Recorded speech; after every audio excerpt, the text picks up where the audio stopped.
So, hello everybody. This is Jem, and I am hosting the stream tonight. We've got Ultra as usual. We've got Gumball as usual, and our special guests for tonight are. Introduce yourselves. Starting here. Virginia Dalbeck, season 2 of Hell's Kitchen. Start next up here.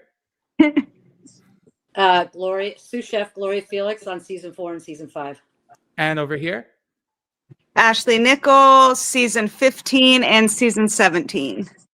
We're gonna do some openers. First off, Virginia, how has it been since your season of Hell's Kitchen and also since season 10? I forgot to mention season 10 when I came back on and we competed against the team that was the people that were left. How's it been going since then? It's been going great. I've slowly worked my way into being an owner of restaurants, and we opened up our 8th restaurant 3 weeks ago. That's amazing. Oh, wow. Thank you. Thank you. Takes a team. It's all in Texas. It's all restaurants that are all kind of spread out. It's 2 different concepts called Cork and Pig Tavern and Red Oak Kitchen. We have 7 Cork and Pig Taverns and 1 Red Oak Kitchen.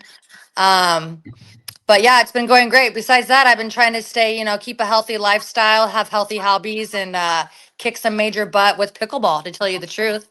Nice. Love that. Nice. I've taken up pickleball more seriously now, and it's really fun to play. Honestly, unless you're Kyle, of course. It's super satisfying. Yeah. Next up, Gloria. So, Gloria, I think before I ask you how you're doing, I think the $1 million questions I've got for you are what happened so that you became the season 4 sous chef? Like, how did Gordon Ramsay discover you and whatnot? Yeah, so I started on Hell's Kitchen behind the scenes. As these 2 contestants will know, that there's a lot that goes on behind the scenes. Because no offense to any of the contestants, they just can't get the product out themselves. So we had a team that goes behind the scenes that helps them out. So I started actually on season 1, working on Hell's Kitchen, and I worked season 1, season 2, and 3, and then I went off to do my own thing, working in restaurants and stuff in Los Angeles. And then after that, a friend of mine she's the one that ran the whole behind the scenes of Hell's Kitchen. So she, for the first time ever, which you always hear in Hell's Kitchen, for the first time ever, Gordon actually took his sous chefs on the road to Kitchen Nightmares, his other show. So he took Scott and Marianne on the road. I guess there was a problem with Marianne and Gordon. So Kim, who runs the behind the scenes, called me and said, what are you doing right now? And I said, I'm kind of actually in between jobs, So she said, stand by. I might need you to come fly out to New York. So I flew out. I did fly out to New York. Marianne came back. I flew to New York. I finished the Kitchen Nightmares. We did like 3 restaurants in New York City. Came back, got a phone call from the producers and said that Gordon wanted you to be the sous chef for season. They wanted me to do season 4 all the way to season, 14 or something like that. So unfortunately, I was in the process of opening my own restaurant in Los Angeles. So because this was 2008. I just bought the property of my restaurant. So I said, I can't commit to doing that many. So then we kept going back and forth, back and forth, back and forth. I said, I could do 2 seasons. While my construction is going on, I could give you 2 seasons. And that's what I did. So that's nice. Cool. Yeah. So I did season 4 and season 5. And then after 5, I had to leave. I was done. I had to open my restaurant. Seems like a more fun way to be on Hell's Kitchen is to be a sous chef. I agree. Yeah, seems like way more fun. Let me tell you, I have a lot of people that always come to me and go, "Can you get me on Hell's Kitchen?" I said, "I would never tell my worst enemy to go on this show." I said, and you guys, you 2 girls, were there, and you know what goes on. Oh, but there's so much more that goes on, right? Yeah. That no one sees, and so every time people ask me, get me on Hell's Kitchen, I'm like, are you sure? I really want to do it. I can't, but I don't think you want to do this. So, yeah. But it's tough, and the biggest thing for me when I went on to this, and for the audience to watch this show, you have to understand one thing. Here in the States, we don't run a brigade system in our restaurant. Right. We do not. Okay. Yeah. That was the first time for me on my season. Yeah. Exactly. Ever. Exactly. If So you what get some you're- European chefs that come here to the States that applied for Hell's Kitchen, they're going to know the system. Right. But that's why it works so well, because they put them in a situation they know nothing about. I guess it makes me like kind of, I think it makes all the Hell's Kitchen fans kind of regret their thoughts about Danielle from season 11. Because, you know, we're thinking you're an executive chef, yet you don't know the brigade system, which seems to be universal on this show. And apparently it's not in the USA, but okay. Well, here's what I'm going to say to that is, if you're going to go on the show, study the brigade system. Yeah. Know Yes. it. Know 100%. it and study it, because you'll get the insight of how it runs. If not, you're lost. Yeah, because it's Also, very to be different. fair, the other issue with Danielle is that she just constantly whined about it. I mean, even if she's right, that doesn't put you in the best light as a potential boss for the job. It's kind of like auditioning for Survivor and then being shocked. Wait, it takes place outdoors? Yeah. By the way, Yeah. I'm a huge fan of Survivor. I have not. Oh, missed a season. yeah. I Nice. love Survivor. Anyway, sorry. No, that's, So that's how I got onto the Hell's Kitchen as the sous chef. So there you that's go. cool. Yeah. It was different. Because I was behind the scenes, and now I'm like, now you're on camera, and I was like, oh God. So it was different. It was very, very different, but it was very, it was very eye-opening to know what goes on behind the scenes. So, which I could share with you a couple things that you would probably be surprised about, but Oh, we got Like, plenty. what are the other things so far? Yeah, what are they they? want to know. I know, right? I want to know. What do you want to know? I was looking back at some of the old footage, and there were some difficult chefs in the 2 seasons that you dealt with. I think the most difficult of them, most would agree, was Lacey. How was that? Lazy, we called her. Lazy Yeah. on season 5. But, season 4, though, Jen, man, she just drove us all bananas. She was difficult. She had a really shitty attitude. And, the girls just hated her. They just really hated her.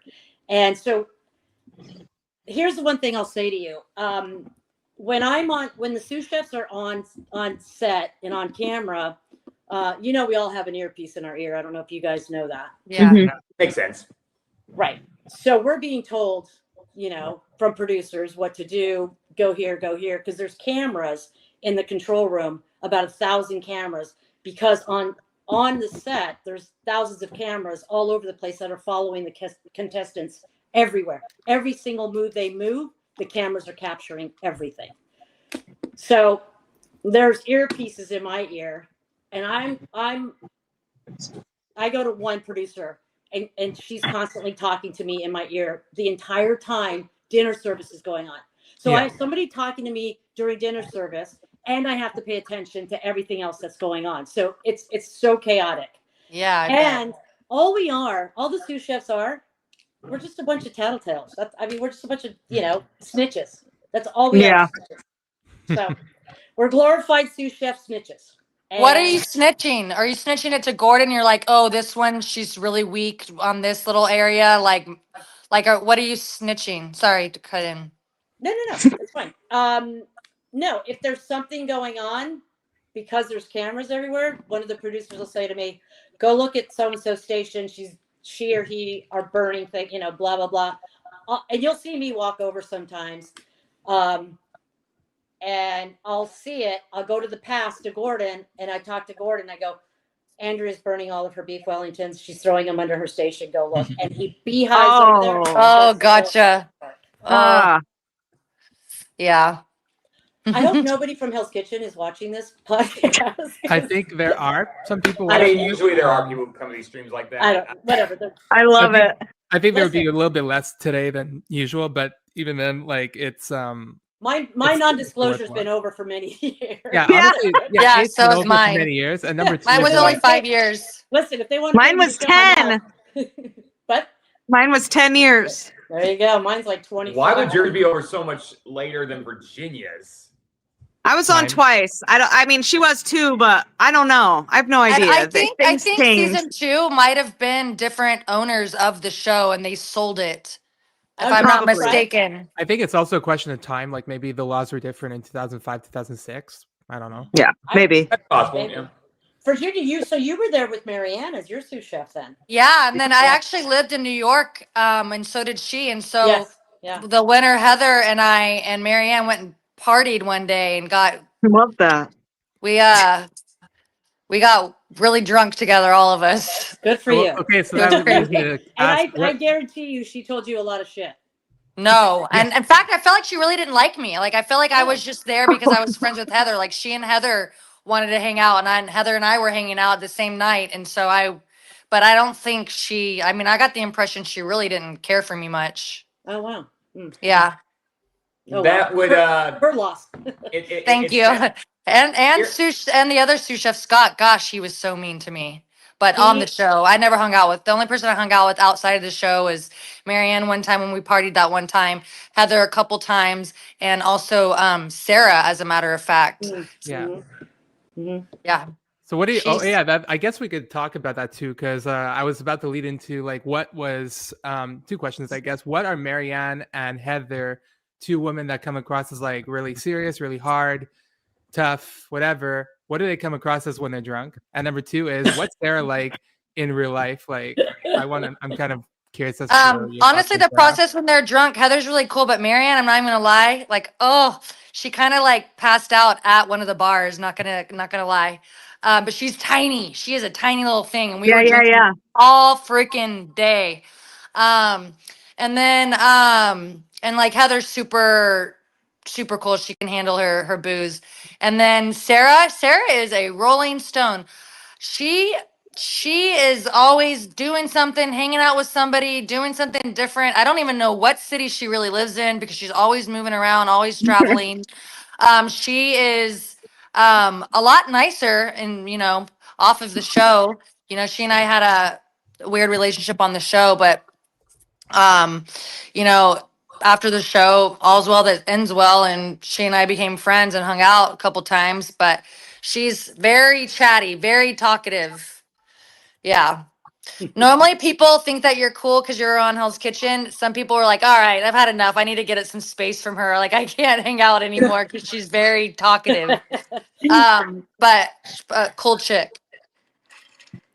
So yeah, that's also interesting. But I think another aspect, and I also mentioned Virginia, that I would be asking this question. Do you feel like I watched Gordon Ramsay with you, and on one end you became the runner-up of that season, which is a nice feat. Then on the other hand, we have people like we were watching. We're thinking, was Gordon Ramsay? I sometimes felt Gordon Ramsay was lenient with you, and then there were other times where I felt like he was harsh with you. So, what were your opinions on that? Do you think it was too harsh, too lenient? What? Well, I mean, like when you think about the progression of the show, he was very harsh at the beginning. He's very harsh at the beginning. Towards the end, when it was just like, I think it was the night of service, like the last night of service for, when Heather and I were competing against each other, he was whispering in my ear because I'd already gone through all that BS. Like he was more lenient with me as the show progressed and I progressed, and he didn't have to be screaming in my face anymore. He just started talking to me as a freaking adult in my ear, just whispering kind of lowly. Can you give me an example of what you saw that made you think he was lenient on me? I think everyone agrees. For one thing, you making the final two over Keith. Rest in peace, by the way. I do this all the time for the sous chefs, but yeah. But part of that, in my opinion, I saw the raw, uncut versions that they released on YouTube of your services. You earned it. I think. Yeah, she did. I was just about to say, there was no doubt in my mind that she earned that spot. They called me the guru for a reason. I watched every season before mine at least 3 times. She deserved that spot. Not to make a competition. Yeah, Gloria, did you watch that uncut footage? At least 10 for me. Yeah. This is like religion to me, practically. But, I love it.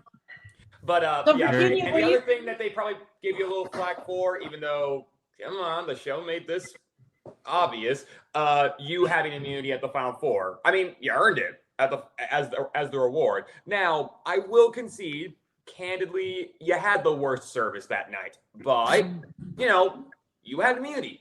Like he's obliged to keep you safe at that point. I did sort of like hearing him take it away for a second. And I'm like, well, then what was the point of any of this? But makes sense. Yeah. And, hey, in that sense, if there's one gimme you were allowed, it was that.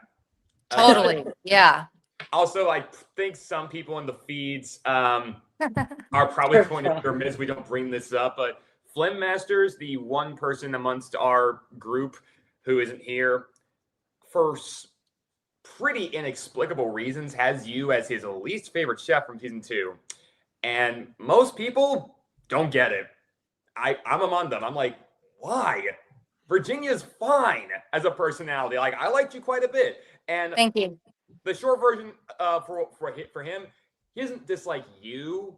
He, like a lot of people, just dislike how far you made it, which, okay, but that's not really fair. I mean, it's tough being a female chef out there.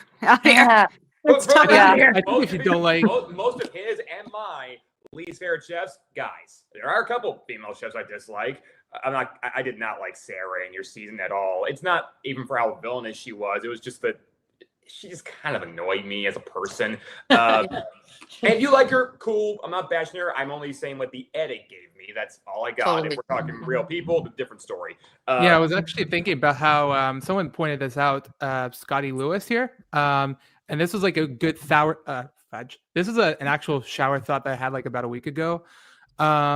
We have Rachel, Keith, Tom, and I'm not sure if there's somebody else, but let's just on those 3 alone. That means literally. Oh, I didn't know Tom passed away. Yeah. He did. And, yeah. Oh man, people are still real. I know. Can we talk about the people that have is, passed away on Hell's Kitchen? Anyway, my point is, exactly. That's what I was going to say, Yeah. Mason, is that statistically speaking, 25% or a quarter of the season 2 cast is dead. Yep. Wow. Yep. That is so sad. Gosh, it's like terrible. Yeah, that was I really wanted to be friends with Rachel. I mean, she was so funny. She had me cracking up all the time. Yeah. I mean, but looking back, there were so many things, interactions with Keith and Heather, and even with the chef, and how I was like flirty with him and stuff. Looking back, there's so many things I would have done differently. But come on, I mean, it's 20 years ago. So, Right. but I did get a lot of like to this day, like really mean Instagram comments or DMs saying like, you fucked Gordon, that's why you got so far, and like, Oh my sorry God. for excuse my French, but that's like what the hell they talk to me. Yeah, don't worry. Or- By the way, It's not the language. I don't mind just the that. disclosure, I you're mind allowed that to swear people on the stream. I'm like, I there's am. literally no, like, I don't believe that happened, and there's no proof Please. that happened. It's Hell's Kitchen. You can swear. Yeah. Yeah. So like I looking back, like I wish I wasn't so flirty. That was an insecurity of mine, thinking I needed to be that way. And so I wish You I were was young. I was young. I was 25. I was still learning who I was as a professional and what looks good in a professional situation and what's annoying and what's inappropriate. So looking back, I wish I wasn't like that. And I also wish I stuck up for myself a lot more, like with Keith and like people that were so damn rude to me. And, and if I would do it again, I don't even know if I would do it again, because it was like the best of times and the worst of times. You know what I mean? Like That one day part. I'd be winning a challenge, and the next day Gordon's like, I know you're a lady, but I'll stick it in your ass sideways. And I'm Speaking like, speaking of standing up for yourself, actually, ah! that I think you deserve to be commended for. I'm not sure if people even remember this, but I thought it was pretty commendable. Remember when Sarah made that lie about you with the turbo in the service, which, was messed up. Yeah. Wait, and what then- was it again? She said that I cooked the turbo or something. Yeah, like she said that you Turbo. she said you had it ready, and then the time was off, and Gordon Ramsay somehow believed that it was you who did that. Which, by the way, did that ever get cleared up on the show? I don't think that did ever get. I don't remember if that got cleared up or not. Well, that is so messed up that she threw you under the bus like that. Again, Yeah. if you're better now, it's just in the show. I didn't care for that. But what I liked is at the very next service, you got best of the worst, and you had the edit even showed that you have every reason possible to get revenge on Sarah, but you instead took the high road and actually nominated the people you actually thought did the worst in service. And I gotta be honest, golf clap. That's some strong maturity right there. Thank Yeah, you. Thank you. I mean, I hope to be a good person and have good character and morals and values. So Yeah, so actually, let's since you're here, let's just run through because I think you're one of the few season 2 contestants, if not the only one that I'm going to be able to lock, given that was 20 years ago. How about you run through the contestants and like that were on the season, especially the ones that were more obscure, like Polly and Larry, and talk about your interactions with them. gosh, you're making my brain work. Really? You're going deep in there, girl. I know, and I have to like keep this exciting. I've got to really spice things up now. Yeah, I mean, like I said, Rachel was hilarious. I had no idea that she and Heather were like flirting the whole time. You know, I didn't really get to know Paulina that much, or was that her name? Polly. Yeah, because you know, like at the beginning, like you don't, you know, like I didn't get to. It was like not till the very end when you're in the dorm with like 3 other people that you really get to know them and talk with them and hang with them, or when you're on those challenge or the rewards with them is when you get to really get to know them.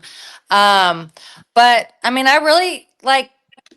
Gosh, I wish I had some brilliant story for you, but I mean, it was a weird time because, you know, at first when it's 12 people, everybody, or is it 16? How many contestants do we start with? I forgot. Well, 12. At first, you know, everybody's, you know, against each other. Everybody's trying to be a leader, and 12 leaders in the kitchen is a freaking mess, right?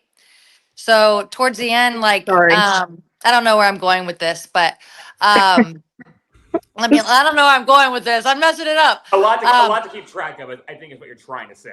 And I would say, you know, just kind of skipping through your question a little bit and fast forwarding. The only person I talk to now is Heather, and that's like through social media when we like see each other on Instagram or TikTok. Like that's it. So it's kind of sad that like I don't have a strong relationship with anybody in this season because it was such a memorable, life-changing experience that still to this day hangs on to me. You know what I mean? Like I said, I get those mean comments. I also get some great comments, some really nice fans, you know, and even you guys have been so kind so far. So yeah, said so far. It is so far. Hang on, Virginia, we're not done with you. It would be nice to all hang together, maybe like have like a reunion and like party it up or something. I love that Totally. idea. Sign me up for Yeah. that. Totally. It's Yeah. like yeah, we'd all have to go to Nebraska or something for that. Or Los Angeles. You could come No, to we'd Los have to, Angeles. you know what we do? We could rent one of those old cruise ships, you know? And people have like those like 3-day cruise ship parties. Oh, Like Hell's Kitchen themed, all old Hell's Kitchen contestants or people that work. The menu. Oh, that would be fun. that would be interesting. Yeah, the Hell's Kitchen 25th anniversary party in 5 years, something like that. Yeah, That's but honestly, fun. I would have to say, Not a bad idea. I think I want to dive back more into the behind the scenes with you, Virginia. So what was it like, number one, to audition for the show back in 2006 when things might have been a little bit different? And also to follow up on that question, how did the process go? Like, did they give you a call back for season 10? Like, what happened there? When I was auditioning, like I lived in New York City. My friend texted me or called me and she's like, "Hey, there's a show that's auditioning people on Monday called Hell's Kitchen. You should go try out." I was off that day, so I was able to go try out. I waited 4 hours to get seen for 2 minutes to let them know or let me know that I needed to go sit in front of a camera at another location the next day. So I went and did that. I was basically going and making a tape with like these, you know, headhunters, so to speak. And then the process was about 3-4 months long. I was also planning on getting married at the time. They're like, "You might have to cancel your wedding." I was like, "Okay, that's fine." Like seriously. Wow. I after the 3 or 4 month long process, eventually I ended up like in LA in front of the producers at the Radisson for like a 2-day interview type situation. All the, you know, face-to-face interviews, but also like drug tests and psychological tests and all that stuff. And then I actually got married, went on a honeymoon, and got back on my honeymoon on a Sunday and left for Hell's Kitchen on a Monday. I'm not married to that person anymore. He's my business partner.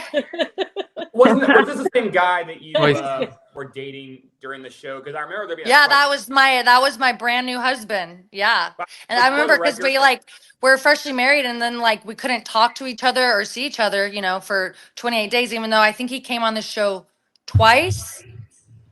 So he surprised me once, and then at the end he came back. Yeah. No, we divorced in 2010, and we've been business partners since. Wow. I don't know how.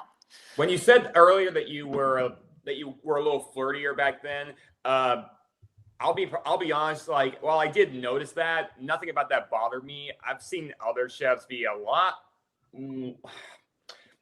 Be in relationships that were similarly committed to and cross lines a hell of a lot worse than what you did. I think it was just a personality thing. You weren't like cheating. I don't think you were doing that. It's just I do have a really big personality. I like to joke around a lot. I like to be facetious. I like all sorts of banter. I was choosing flirty banter in that segment of my life. Wait, can I interject? Can I interject for a second? When she says that, when you guys are all saying flirty, blah, blah, blah, it's not Virginia. This is all done in editing. So exactly. Makes sense too. You know what I mean? So they're gonna come at her to make her look like she's this flirty girl. Oh my God, didn't you just get married? They're gonna grab any clip to make her look like she's flirting with everybody. So they like to make us look like that.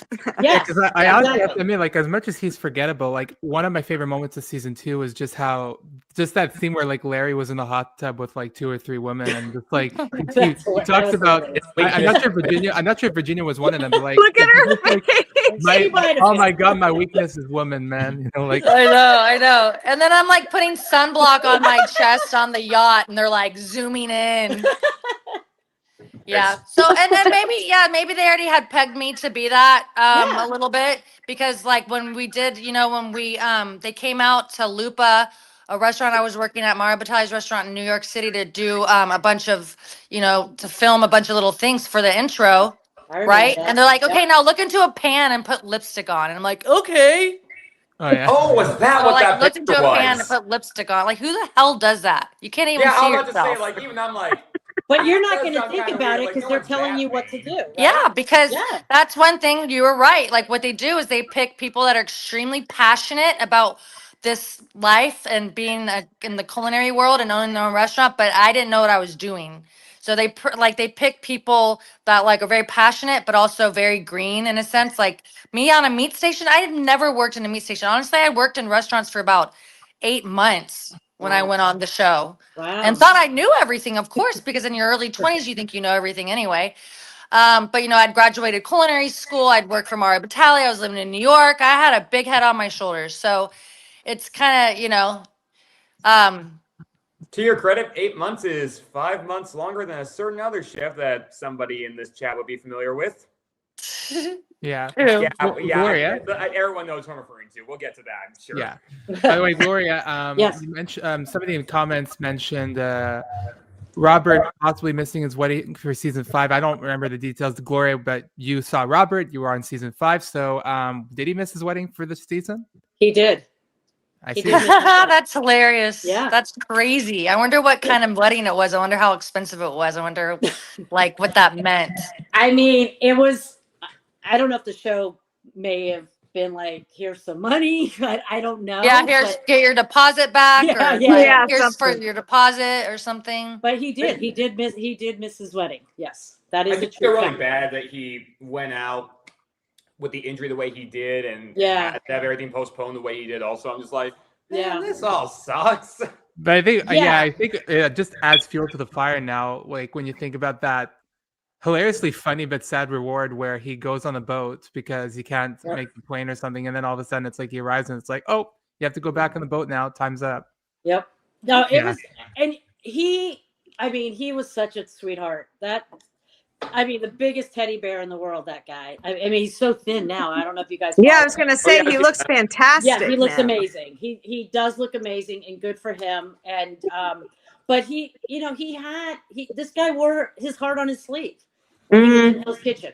And a lot of the chefs do. They do wear their heart on their sleeves because they're just trying to do their best. You know what I mean? And they don't know what's in store. And that's what I'm saying. It's like, man, oh man, go on the show. It's like you're gonna get your ass kicked. Know that. It was crazy because Top Chef came out the same time that my season was airing, the first season of Top Chef. Mhm. And everybody thought I was on that when I told them I was on a cooking show, like reality, like competition show. And you know what I do? I really do envy the way that Bravo really highlights and sets up for their contestants for success. I feel like all Fox was doing was setting us up for failure, which was really heartbreaking, like exhausting me or us, exhausting us, putting, 4 hours of sleep here, 2 hours of sleep there was always going to create drama. Putting us in rooms with people that we're not getting along with, asking us questions that are probing us and putting stuff in our heads. You know what I mean? Like, I see it now. Well, yeah, and that's what they do. I mean, that's the whole concept. That's of the whole thing. Right? Yeah, that's cool. They hustling. Yeah. I've worked on Top Chef also behind the scenes, and Hell's Kitchen is a different animal. So when you compete on Top Chef as a chef, I respect the shit out of that show. I love Top same. Chef. Love Top Chef. Huge phenomenal Top Chef, because when you compete on Top Chef, you're competing as an individual, as this is me as a chef, this is who I am, I'm going to show who I am individually, and you get to compete. On Hell's Kitchen, you're with a bunch of buffoons in a kitchen that everyone's just like, let's do this, come to the past. No one knows what the fuck they're doing. Yeah. So it's the dynamic. What Hell's Kitchen is doing is making all of these chefs look like idiots, and they're not. Most of them are not idiots. I think the other half are fucking idiots. Let me tell you. There's a lot of idiots on that show, and on my 2 seasons, there were a lot of idiots on those show. Yeah. Speaking of which, Grant asked an interesting question. Actually, before we get to Grant's question to you, Gloria, I want to ask Virginia one more question. Presuming she's still there. She left. She doesn't give a shit anymore. Okay. Well, in that case, Gloria, I'll ask you a question from Grant. What out of the chefs you've worked with in season 4 and season 5, you've mentioned Lacey, you've mentioned Jen. Do you have any other ones that you feel like were your worst one or whatever? There were a few. Jason, I could not stand Jason. Ultra. So there's your fucking moment. I can't, I kept saying every time. So much, like, okay, it's not Blunderwood. That's my daughter's friends are trying to FaceTime me right now. Okay, go ahead. But Jason was the biggest. He hated women, and he verbally, and this was behind. Like no one saw this stuff that was on behind, because I got to hear everything that was going on when they were, in their dorms and this. We got to hear everything. Oh, wow. That's cool. I didn't know that. I had access. I saw everything. I couldn't believe how long I know why they kept him on. It's television. You have to they're called characters. I'm sorry. You guys are called characters. You're talented as shit. You're amazing, but you're characters on the show. And Jason, he stirred the pot. He was a good character, right? And he was lashing out at women, saying women they shouldn't be in the kitchen, and that gets all the fucking amp going on, right? I hated that son of a bitch. I never understood Jason. It's not even just how sexist he was, because he's bad so enough. sexist. It's that he's a fucking loser. Like, did he ever do anything right on that show? Like, no. No. He sucked. And that's the thing I find funny about Jason. I thought he wasn't the worst. I'd say it was the second one where Sharon did a tiny bit worse than him, but he was the worst on the blue team, I think. And I mean, Sharon cared more about her makeup kit than anything on that show. It was hilarious. Yeah, that sounds about right. But she was unbelievable with her makeup. But Jason was awful. Like, he was really awful, and how he talked about women. And I was like, what the fuck? Get this guy off the show. Like, this is disrespectful at this point. Kind of Like, sounds like Frank to me. yes. Yeah. Two peas in the same pod. Yeah. So wait, how do you male keep? chefs like I that. don't understand how you keep somebody on the show. I mean, because it's like, aren't they eliminated with their service? Like, I mean, No. I couldn't. It's not like, oh, keep Virginia on the show. I mean, I showed like you couldn't hide my fuck ups. Like, I clearly deserve to be on the chopping block like those 6 times or whatever. Like, I don't. I mean, the only It's thing ratings. is like that whole elimination, thing where I had the where I could choose to stay if I was up on the chopping block. He took it away and then gave it back. Maybe that's where they could have like said she can stay or go. I don't know. that reminds me, I forgot about this. When Garrett made that comment in your season, while they were doing the punishment and you and the other ladies are coming back from a war, and he went, "Yo, women have dinner waiting for us, man, when we get home from work." I'm like, we saw Heather lash out about that. Whatever. Yeah, Heather, that made her livid. Mm-hmm. Yeah, She she sounds got like, yeah, she's, oh. I mean, it's hard enough for female chefs to be in a kitchen from the get-go, right? I mean, Yeah. I've been a Agreed. chef for 23 years now, and I started out, I went to culinary school, I went to Le Cordon Bleu, and all the chefs that I wanted to work for in Los Angeles, and I worked for some amazing chefs in Los Angeles.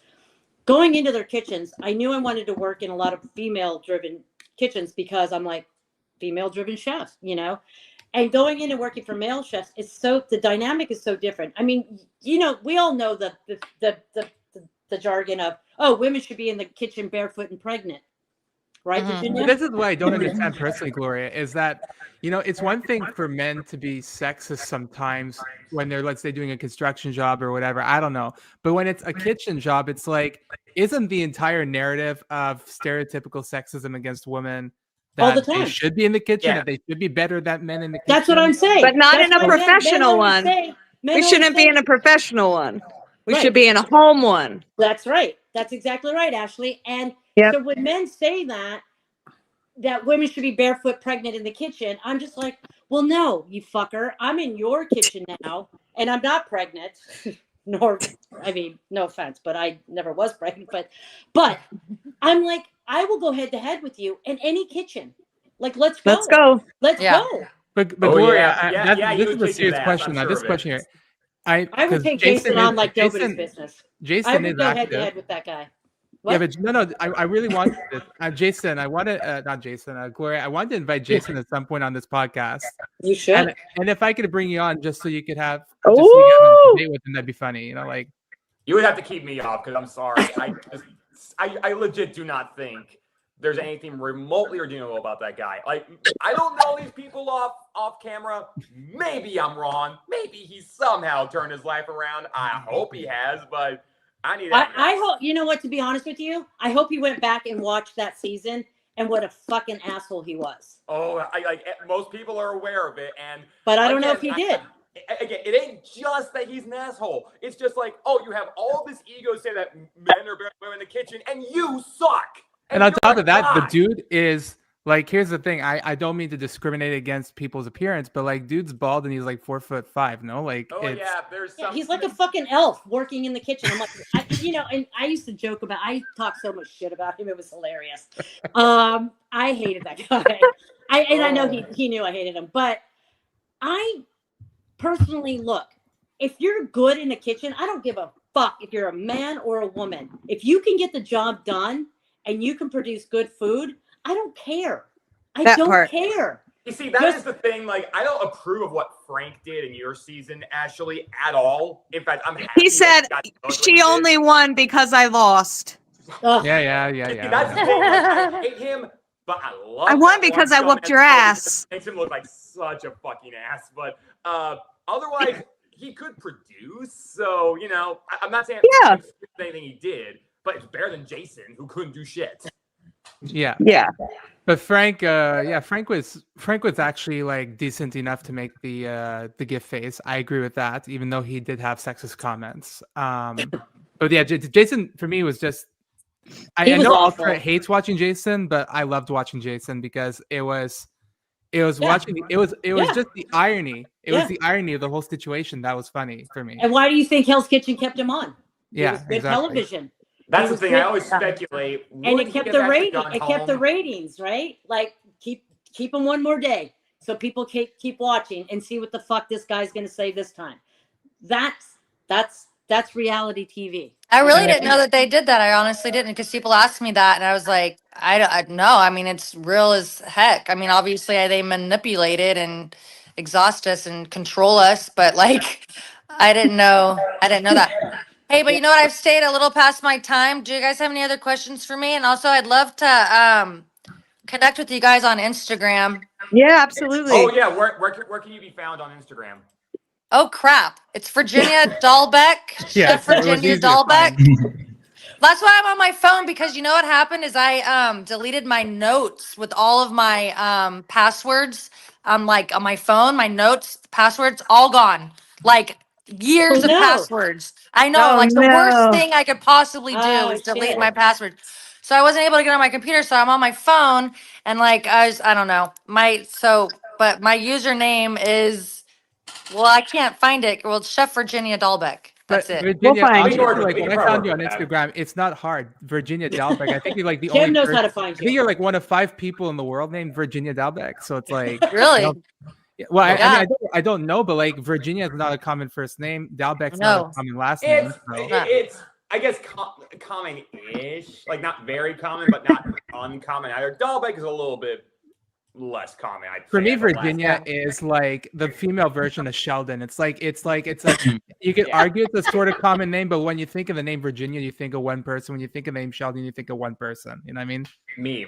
Hey, well, you know what they used to call me in high school? Virgin for short, but not for long. Oh, let's connect on that, you guys, and let's connect on Instagram. Wait, Thank one you question so to you, Bye, much. Virginia. girl. Virginia, one more My question, pleasure. last one. Hmm. I promise. Then I'll shut up. It's yeah. So last thing. So what happened for season 10? Did you get a call? Like, Oh yeah. I think it was an email from, gosh, what's her name? Celeste?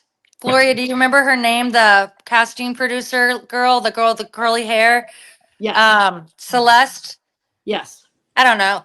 Anyway, yeah, they emailed me and said if I wanted to come back on, and I was like, sure, I'd love to. And I had so much fun. It was great. It was great meeting all the other contestants from the other seasons that we teamed up with. It was super duper fun. And it was just like one day for like 4 hours, and we had a lot of footage, but they barely used any of it. It was crazy. It was like that part was only like what, like 5 minutes long. It was crazy. yeah. They did yeah, they interviewed all of us and they didn't air any of that. But I would probably go back. It's crazy. The show's been on forever. It's almost as long as I like know. The Simpsons. It's It's crazy. insane. I mean, It I really know. is. And to tell you the truth, I don't really watch a lot of the seasons because I it don't gives either. me anxiety, dude. Like, Same, girl. I get it's PTSD tough. just from the music. Yeah, it's like it's Bum, tough. bum, I'm just like, oh, Bum, ba-dum, bum. yeah. Previously on Ironic Hell's because Kitchen, the I'm like, same- what? Where are the Yeah. cameras? I know. I when you hear know. that song, fire. Fire! I know. It's so The way funny. you walk. All right, Yes. guys. Nice meeting you. Yeah, Thank nice you so Bye, meeting you, much. Virginia. Nice meeting you. See you Bye. later. Virginia, good luck with your baby. God, she has a. That's So wild. everybody in 9 the weeks. comments, we the thing is, before we had an issue where I because this is the free membership, I couldn't get more than 6 people on at a time. So sadly, the special guest couldn't join us earlier, but she's been watching this whole time, and I'm so sorry to the special guest for the inconvenience. But please welcome to the stage, Barbie. Hey y'all. Hey, Hi, Barbie. bestie. Great to see you again. How are you guys tonight? I have been watching from behind, and I was on season 10 when Virginia came on, and we had to cook against the runner-ups. And I remember that was an interesting night. Yeah, totally. I think it was the only night where the returning team actually did best, y'all. Not by the chefs still in the game, not by much, I can gather. But you did also have Robin and Clemens on your team. They kind of brought y'all down. What you doing? So I remember when they came out, they asked us something like, how do you feel? And I said, I feel fine because these guys have already had their chance and we are still having ours. And then after service, Chef said, you remind me most of Paula. Oh, from So season 5? that was season 10. Paula was from season 5. Oh, I had a Paula in season 5. I've known sorry. Paula was the since same I was Paula. She's 15 years awesome. old. That is still I think quite it a was the same compliment. Paula. Because Yeah. Paula's awesome. Yeah, I've Paula known is Paula awesome. since I was 15 years old. So yeah, which I guess Gloria, that's the next question. So what do you think do you think Paula should have gotten more of a personality edit, or do you think that she was edited fine on the show? Yeah, Paula should have won that season, hands down. She was impeccable. 100%. She was impeccable. Like everything she did, I mean, I was blown away by her food, by her services, by everything she did. I'm just gonna go out there and say on a limb and just say this. You don't want to win Hell's Kitchen. You want to be second. Because you go so much further being second. Like Paula, she's thriving. Like yeah. And I'm still in contact with. Me too. There's probably like 10 contestants I'm still in contact with. And Paula's one of them. And she's amazing. And she is probably one of the most talented chefs out there. And she's in Florida. And she's fantastic. And she should have won. She should have been the winner. 100%. I was looking back at the stats I have.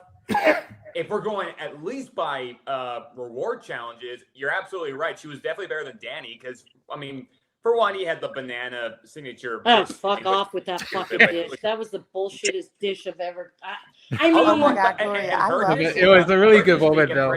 I know. I'm surprised he didn't put a fucking alligator on his goddamn dish. You know what I mean? Like, I No, mean, it's probably because there weren't alligators available. But hey, Gloria, the only time she didn't do great in challenges was mostly team-based stuff and editing.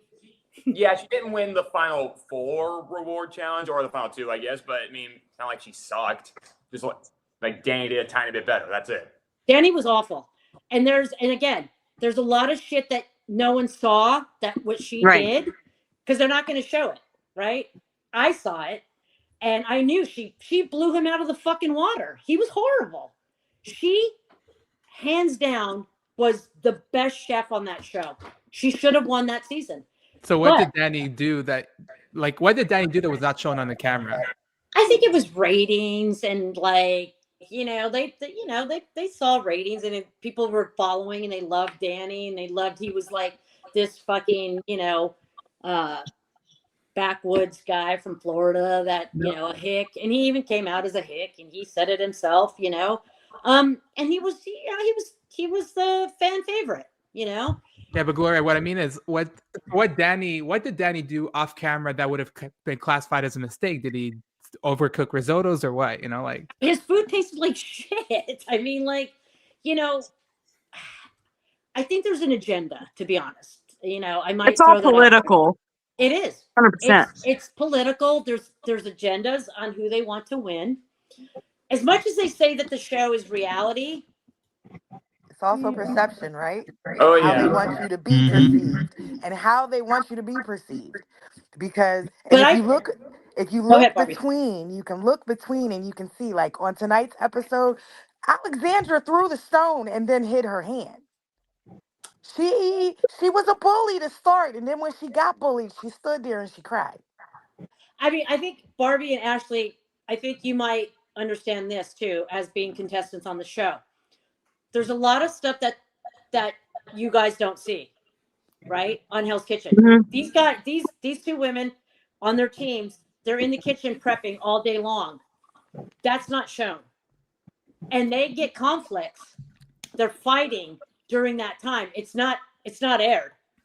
But they're causing this animosity before service. Mm-hmm. And no one sees that. Yeah, I Because totally they're agree with Why you, is taking she Gloria. taking so long to scrub the muscles? Go ask her. What's That's taking right. so long? That's right. Like, I told y'all That that starts we the had a big fights. fight. Me and Yes, Robin had a that big starts fight the because fights. I told Christina not to touch the cake dish that Lorenza sneezed on. But Robin just was like, oh, you're talking about me. Like, There you there's go. these little things. There you Like, go. But Yeah. Gloria, I think the Some people timing of just this take comment was comments a too bit. personally. But yeah, it's like I recognize that perception, and I can kind of tell at least when there's at least a little bit of truth in it. But sometimes even I can tell the fabrication when I see it. Like when you say that Danny got the win because of his personality. I mean, yeah, he got more of an edit, and when I say that, I mean he got. When he was edited, he had a tiny bit more flair to him than Paula, but honestly, his edit was kind of sparse too because they put more focus on the bigger characters than even him, and there were bigger characters. Paula was not especially highlighted, but I'm gonna be honest. When I rewatch her seasons, way back when, I thought she was kind of boring. Yes, I agree with like you. under edited kind of. I agree with you. That's why. No, that's there's like a very subtle snarkiness to her. And I like that. Like, being snarky is not a bad thing, inherently, as long as you can back it up. And she can back it up. So. 1,000,000%. But that's the thing with Paula. Like, she was so confident in herself. Yeah. And when she was putting, Yeah. I mean, I had sidebars with Gordon. And we were like, fuck, her food's fucking phenomenal. Like, I mean, how could you not she worked say at one her of the food was best good? restaurants in Fort Lauderdale, 3030 Ocean. So That's right. That's right. I mean, yeah. I've known her a very long time. She's phenomenal. she's Her amazing. talent's unreal. She's 3030 Ocean and Burdock, right? Is it Burdock? Yeah. For the sake of some of the commenters, I've been to her restaurants and they're. I always tell people, you don't want to be the winner of Hell's Kitchen. You want to come in second. Yeah. You'll be You'll more successful coming in second than you will winning. Yeah, there is this third weird isn't too bad either. Ashley, you're right. I'm sorry, honey. That's why I wanted to bring it up. It is true. There is this weird curse of winners. Like you have Michael Ray, you have Michael Ray with the drug stuff. You have you have Danny. I think he got arrested at one point. David also had some drug stuff. Who else? Holly got screwed over in season 7, and I think there were a few others. Janelle did too. Oh yeah, Janelle. So yeah, I guess probably the most pressing question about your first season, anyways, aside from Frank, but we've dealt at least a tiny bit with him so far. Jackie, I'm gonna guess the answer is yes, but was she actually as bad as what the ad showed? Worse. Oh, so yes, I'll go with that.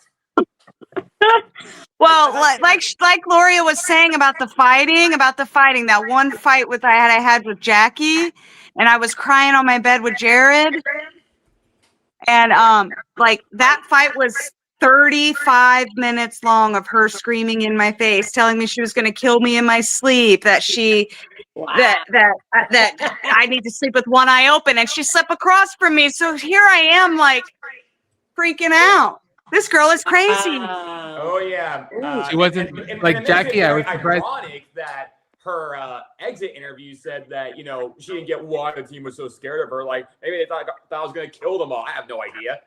I mean, per your statement, honestly, she literally said that. She literally said, "I will stab you in your sleep." I'm like, that's Gloria nice. Said that Isn't most of the time you're talented. Ashley, I hope you have a lawyer on retainer. Isn't that grounds for disqualification? Like it should be. Yes. It should be, because if that's a threat to another contestant, that should be disqualified. Yeah. She apologized like 5 minutes later, but I was like, "Girl, get away from me! Like, go away."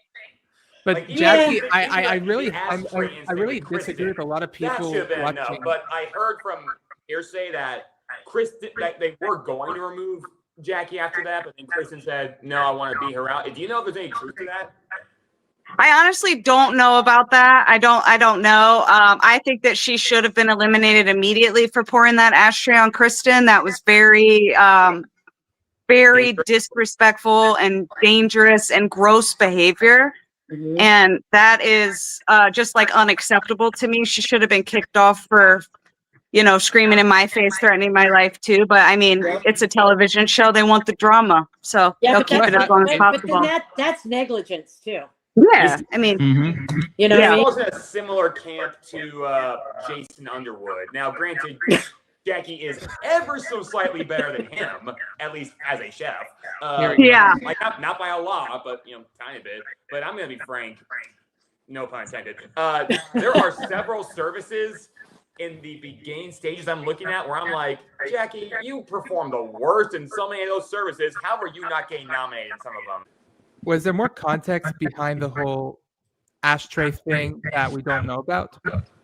I was actually in the shower during that. I was in the shower. I was like ready to go to bed. And all of a sudden, Kristen is stomping down the hallway and she bangs on the shower door. You guys didn't see that. She bangs on the shower door. She's like, Ashley, you have to get out here right now before I kill this girl. I'm in my towel. I'm so glad they didn't show it. Like, thank you, universe, for not showing me, because they showed me in my underwear the very first episode. So I was like, of course I'm in a towel soaking wet. They're going to show me, you know? But she was like, she threw an ashtray on me. And I was like, what? And then they both like went away for a little while and then came back. So I don't really know the context of what happened there. I see. I think they gave us plenty. It feels like one of the rare moments in Hell's Kitchen where, I mean, they probably cut a couple things for the sake of timing, but otherwise, it looks like what happened. Although, Listen, I'm still there's a confused by 4-letter word specifically that is why- applicable if somebody dumps a ashtray on me. Jail. Yeah, Jail. Jail. Yes. Okay? Jail. see, that's the one thing I'm still confused by. You wouldn't be able to answer this, Ashley, but like, why was she so specifically pissed off at Kristen for the prior nomination, or for the prior? For the prior nomination. I'm like, That girl was just not in her right mind for a single second that I saw her. So I have no idea. She was out of her mind. She was probably drunk, more than likely. She used to take everybody's beer. Like, we only had like a 2-drink limit max. That was like one of the things, 2 drinks max. She would just take everybody's wine. And it was just a mess. She was a mess. And she somehow, I think like, there's a severe lack of self-awareness from this woman. Because I remember another, to be fair, fun debate that she had with you, although it's still kind of ridiculous, where she was like, really, you're lesbian? You're not like... she was so offended. She was so offended. Jackie, I could think of several reasons why people would not be attracted to you once they're like, honestly, Ashley, like, guy, but there's a better chance of all of you at the same time than Jackie ever touching my single hair on my head. Can I? I'm kidding. But but that's the thing about Jackie is I find it funny how people on Reddit, on Discord, even back in 2017 when it was more on YouTube or whatever, and Facebook, and even the other contestants, everybody's saying, "Oh, Jackie's this big villain. She was not fun to watch, or she was, and she's hateable." I'm like, for me, I felt that Jackie was fun to watch personally. I don't agree with her actions with the ashtray and for the violence. Mm-hmm. But she was funny. She was funny. That being said, look, she starts off with, I come from whatever, I forgot what Boston or Jersey. Jersey. I come from Jersey. I could kick your ass and suck your dick all at the same time. Like, I'm sorry. That's, like. I'm hearing this. Oh yeah, and the list was really good. The list was, everybody's hating Jackie for the list. I thought it was funny. Like, I'll admit, that nobody thought that was funny because the day was already bad. The day was already stressful. We had already had a bad day, and then she made it worse. Christina was just not happy already, and sometimes you gotta like pick your battles there. It should have just never been done. I have never seen someone so angry as Christina was. I was like terrified. I was about to hide under the table. Christina dealt with Robin and Kimmy in her original season. Yeah. Like, and so is Barbie. And so that means if you really piss off Christina, like, to the same extent as that, you a problem. Yeah, especially because she was in a position of authority. We have to show her respect. That's so disrespectful to do. Like, it really is disrespectful to do to your sous chef, something like that. It really is. I have a question from the elimination episode. You said, because you mentioned behind the scenes that she threatened to kill you. Here's my question, because there was a brief clip shown where you and her were agreed on to be the noms for, obviously hers was kind of on your shoulders. But you swapped your vote last minute to Kristen and basically didn't explain it. Was that purely out of intimidation from Jackie? One, I was never intimidated by Jackie. Okay. I just don't like being screamed in my face. Fair enough. Who does? Right? Like, it's so disrespectful. Like, have some class and decorum about yourself, you know? Like, that's all, you know? And no, I feel like I picked Kristen for a reason. I'm very logical in my choices. I let stuff go to the side. I don't choose based on feeling. I choose based on logic. I just really, I mean, Kristen is a better chef than Jackie, but it just depended on the situation at the time, really, is how I'm feeling. Gotcha. And I apologize. I wasn't trying to like make any. Oh, no. Don't apologize. No. You're good. You're good. Cool. You're good. Okay, Gumball, I know that unlike what the fans are saying or what they don't know is that you didn't watch season 15 yet. Yeah. But you know, considering that they're really wanting you to say something, Gumball, do you have any input about what's going on here? Well, there's a lot of echo going on right now. It's sort of hard to make out what y'all are saying, but She did worse. Ashley, what season are you on again? I'm sorry. I was on season 15 and I was on Hell's Kitchen All Stars. Oh, 17. Yeah, just to clarify, when I clicked echo cancellation, it was already checked, so I unchecked it and it made it worse. But anyway, can you hear? Since we have discussed Jackie, I guess I will ask you about Frank a little more because the most I do recall, as far as your interactions with him, were from that one challenge where you bested him because characteristic of a Marine, he can't follow instructions. Seriously, he proves better than a Marine at following instructions. Like that shows that that's both a really good statement for you and a really bad statement for him. But yeah, were there any other interactions with him that we don't know about? Yeah, actually, I have a good one with Frank. I can't like knock him down too much because he was so funny. Like when we were at night, you know, trying to relax together, just talking and stuff. He was so funny. He did the best impressions. He wasn't always a bad guy. You know what I mean? He had very good, funny qualities about himself. But we didn't really interact very often, him and I. Okay, because Barbie back. That makes sense. Like most people are aware of like the comments on his exit interview, which are just bad. They're just flat. Right. No cause for saying that you would, not accept female chefs on your brigade. Like, come on. Okay. Perfect. I think the issue is that there's too many. There's 6 people, so there's too many chefs in the kitchen. Here's the thing about me with Jackie personally, because I agree she's a terrible human being. And also just not a very good chef. I will say, as far as characters go on the show, she is a villain, but a very particular kind of villain. Actually, I'm hearing that echo now. Maybe it's Asian. But I once referred to her in a separate video of mine as basically being like a live-action South Park character because. Yeah, she's basically Eric Cartman if she were a woman. Like, I think she exudes every quality of that little prick. I feel like Cartman was more entertainment. Yeah, definitely. Cartman was funnier.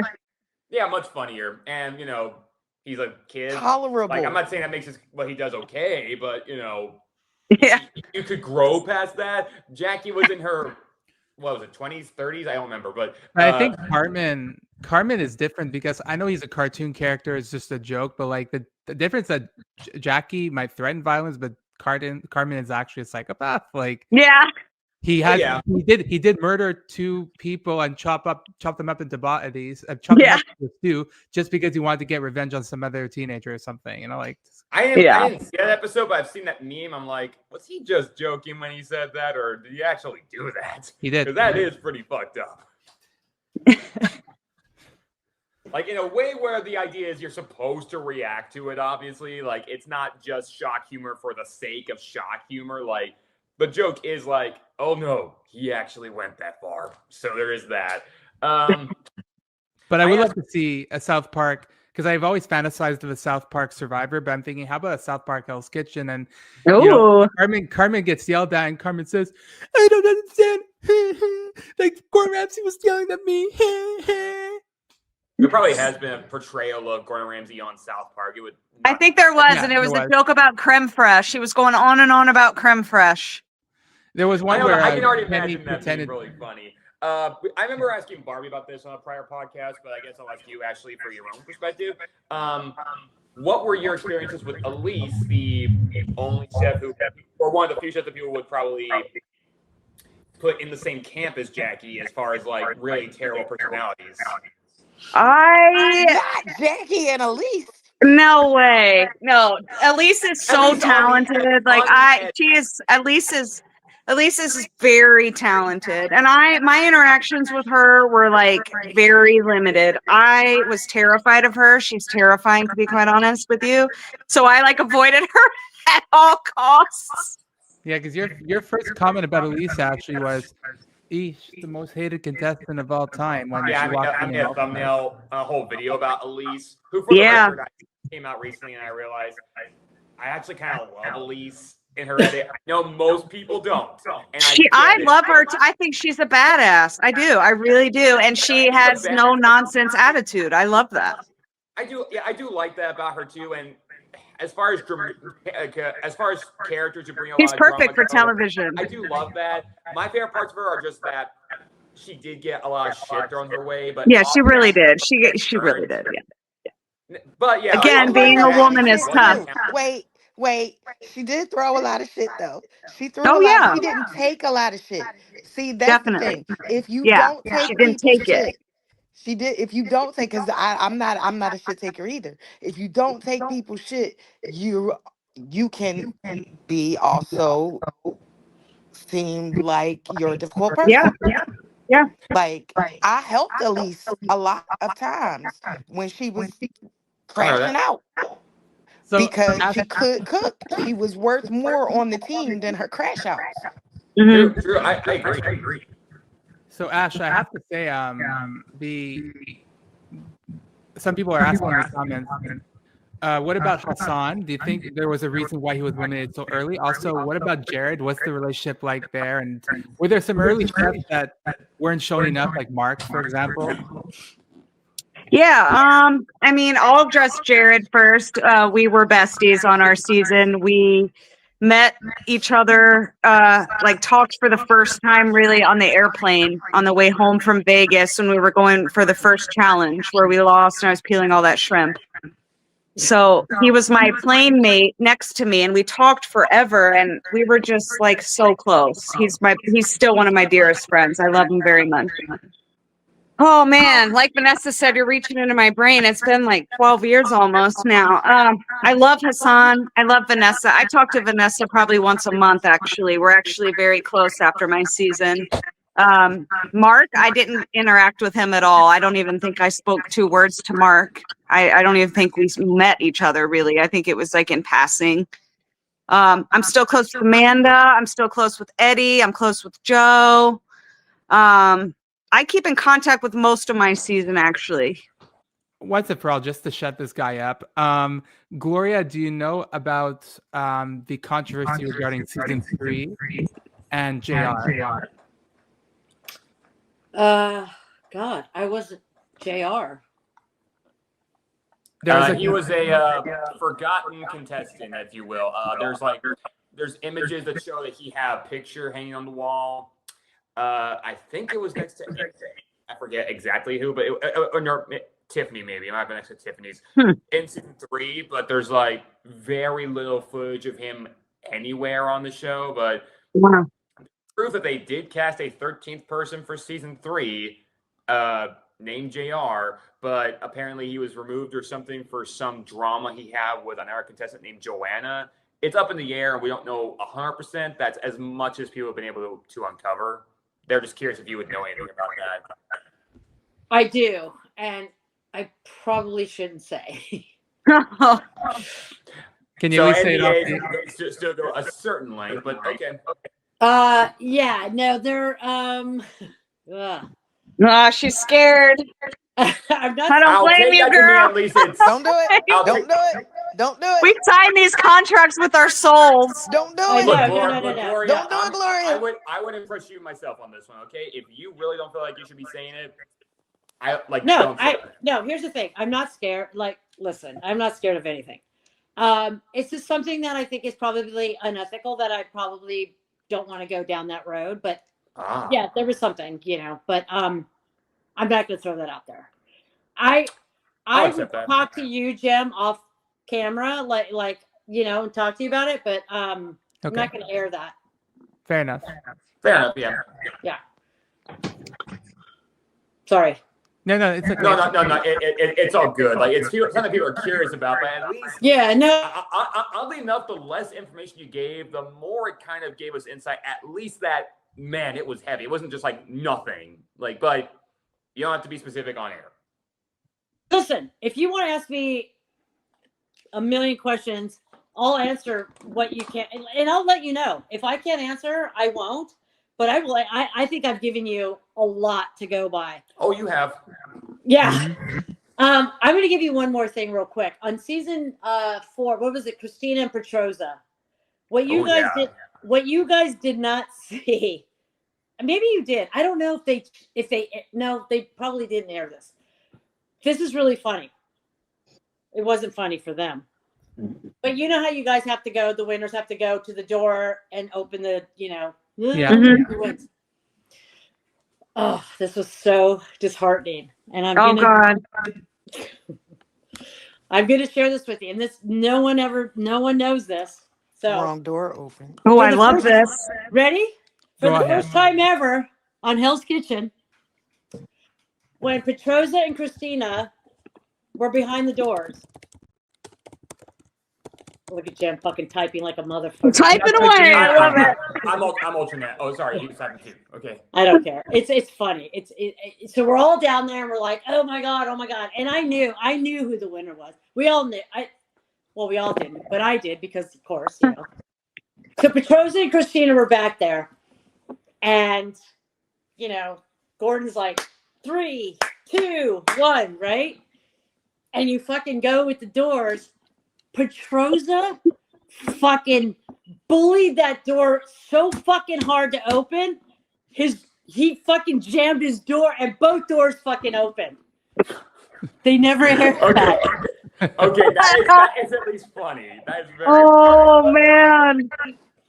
How do you go back and tell Petroza it wasn't you?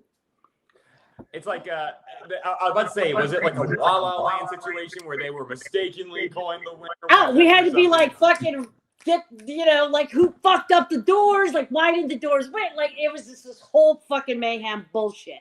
Wow. If that happened to me, like, no pun intended, but like I would feel like dying. Like that's. So I would actually throw myself down the stairs if that happened to me. Down the entire flight of stairs. I'm not gonna lie. A part of me would probably see the humor in it. A small part of me. Wait. Wasn't you? Cried. But wait, did I actually do this? Like, I actually got the doorbell. I don't know. I think I'd find a tiny bit of humor in it, but no, I would have had a full breakdown. 100%. They'd have had to film the next day if that happened to me. No. I'm gonna say so. He knew. That is your one thing I'm gonna give you that happened behind the scenes. I love that. That was one of your questions that you asked me. Yeah. What happened behind the scenes? That's all I'm giving you. Christina Which is is an huge. official winner. I guess you That's could a say great that story. Petroza kind of earned a win too. Kind of. Listen, I love Petroza. Petroza was fucking phenomenal. Excuse me, I'm sorry. Petroza was like, this man had the biggest heart, and he really could. He was a good chef. He really was, and he could cook. And I felt awful when that happened. And when the doors opened and his door just jammed open, and Gordon had to pull him back. Oh, and poor guy. Do it again.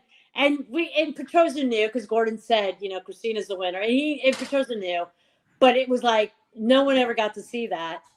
So that's your one thing I'm going to give you. That's it. Poor guy. I will. I'll save this for a late, the full version of this for a later live stream because we have all these great guests with us here. But there was a. Did Ashley have to leave? Nah, she probably just accidentally hit the chat. I do. But yeah, there was a in a private podcast we had. Go to Flynn's Patreon if you want to hear it, or subscribe to it, or become a YouTube member of his. Where I reveal my top 20 favorite chefs of all time, and Petroza is number 4. I know you're expecting top 3. He came close, but there was one other person who I kind of liked a little more to reveal later. Him and this might catch people off guard, but Corey, I realized by the edit, is among my favorite contestants too, and it's because the edit showed her having this arc of kind of being snobby. Sorry about that. My phone freaked out. It's Corey, okay. It's okay. Corey was amazing. Corey was a fantastic chef. She was great. That's the thing. Like, the edit showed her going through like a redemption arc from like those initial nominations she had and being kind of an outcast for that. And I loved seeing that because it's like you don't see that very often in reality shows, but you actually feel it, and she had the talent to back it up. It was amazing, and she and I are really good friends on Facebook. So we still chat about it. She's, I've seen her kids grow up on Facebook. I mean, she's amazing. And I'm friends with Christina. I'm friends with Paula and Andrea. I'm still friend. I have a group of the chefs from Hell's Kitchen. Freaked out for a second. I'm back. LA's great. She's out in Las Vegas. She's doing her smash burgers and whatever the fuck she's doing out there. LA is an LV. Yeah. But that was huge for me on season 4 when that happened and the doors both open. I was like, what the fuck? Are you fucking kidding me? And they had to be like reset. Like it was like he's not the winner. Like, and it was I was like, what the fuck are you gonna do now? But thank God Gordon had said to Petroza, it was a mistake, Christina said. I think with Gordon. Oh shit! Sorry. Keep talking. You were saying something. Yeah, I said Petroza's sweetheart. I love that guy, and unfortunately, he passed away. He died of lung cancer, and that's what I was saying about people that died on Hell's Kitchen. I mean, I had Petroza die on me on season 4, and then Charlie on season 5 passed away. He was hit by a motorcycle accident. So I was just like, fuck, I've got 2 people on both seasons that passed away. And the other thing, a dear friend of mine on season 4 was a guest chef, Mark Peel, who passed away on that episode as well on season 4. So I was just like, holy shit, wow. It is it's a really sad story in there when who it happens to. Yeah, a million %. But that was funny, and I don't think anybody knew that about season 4 about the doors. So I Jem, that would be something I would share with you, that I would give you that, because nobody would ever know that. Yeah, I got another one actually. Hold on, because okay, but yeah, what about G? Because she left unfortunately early due to her own injury, but she seemed like she was very poised to at least make it far in the game.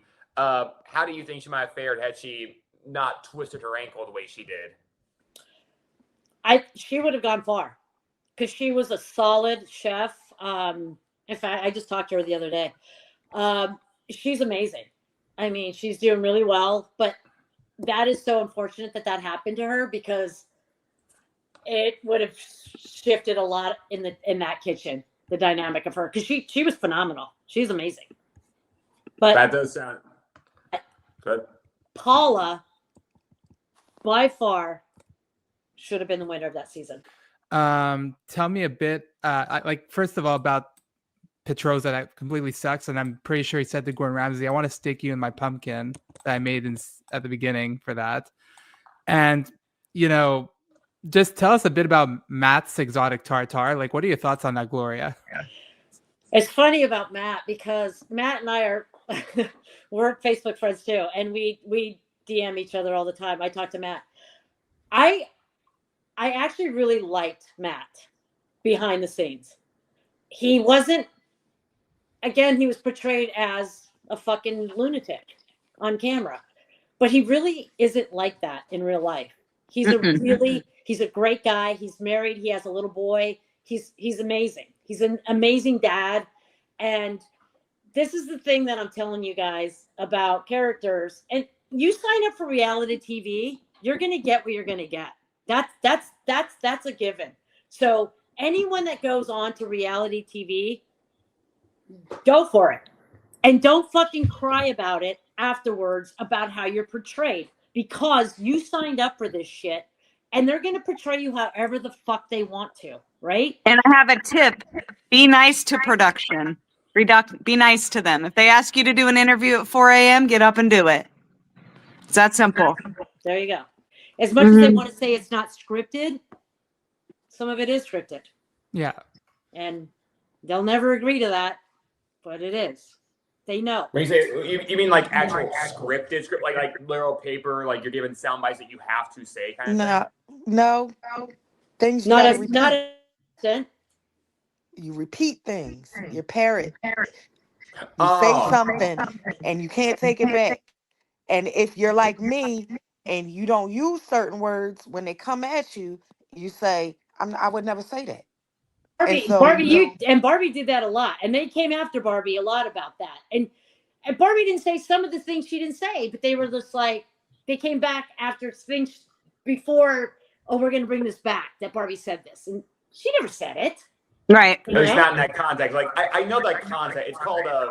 It's called frankenbiting. It's where people's lines are taken out of context and say your head might be turned in this direction, so people can't see your mouth when you're doing it, and they'll make it look like you said it to this person in this context to incite drama or something like that. Right. I mean, and people don't have to like that, but if that's the case, they're probably just not fans of reality TV in the first place. It's just a byproduct. You gotta get used to it. As long as you're getting good entertainment that's not like irredeemably toxic, I'm cool with it. And some people might claim that seasons 10 and parts of season 15, mostly for Jackie and Frank, can be toxic. I had fun in parts of that stuff, but I do sympathize for anybody who went through anything too toxic then, because, you know,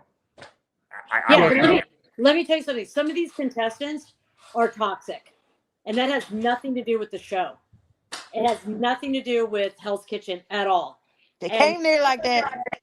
And they did. And you know what? And they go through this whole casting process, and they have to go through you guys all get screened, right? Like, I don't even know why they give drug tests. You know why they give drug tests? So they know who's going to go through withdrawing. I was about to say, because you can make a joke that half the people on your season were coked out of their minds. Like, I'm sorry, there is a small part of me that's like, Robin, why are you acting this crazy? I mean, I'm enjoying it, but why? I'm just going to sip my wine with that one. Yeah, literally 90%. Which season of Robin was she coked out of her mind? Okay, it looked a lot more like it was happening in season 10, honestly. In season 17, I think she was a little more subdued. Which part? Where she got kicked out of the finale? Okay, yeah, that was something. And there was that fight she had with Elise, but come on. If you're watching the All-Star season at all, you are tuning in for that fight. And I was all there for it. But here's the thing. The show can only control so much. And I feel that they do a great job, and they have done a great job about controlling who they pick to be on the show. We don't know after that how their personalities are going to come about. And I will talk about that on season 4 with Matt. Matt came out to be a fucking psycho. Like he was cuckoo pants, you know, and I don't know if he was doing it for, pardon? Like Bobby said, crapola. Yeah, exactly. But Matt, you know, and I talked to Matt, like Matt and I are Facebook friends, and we talk about it afterwards. And I was just like, what the fuck happened to you?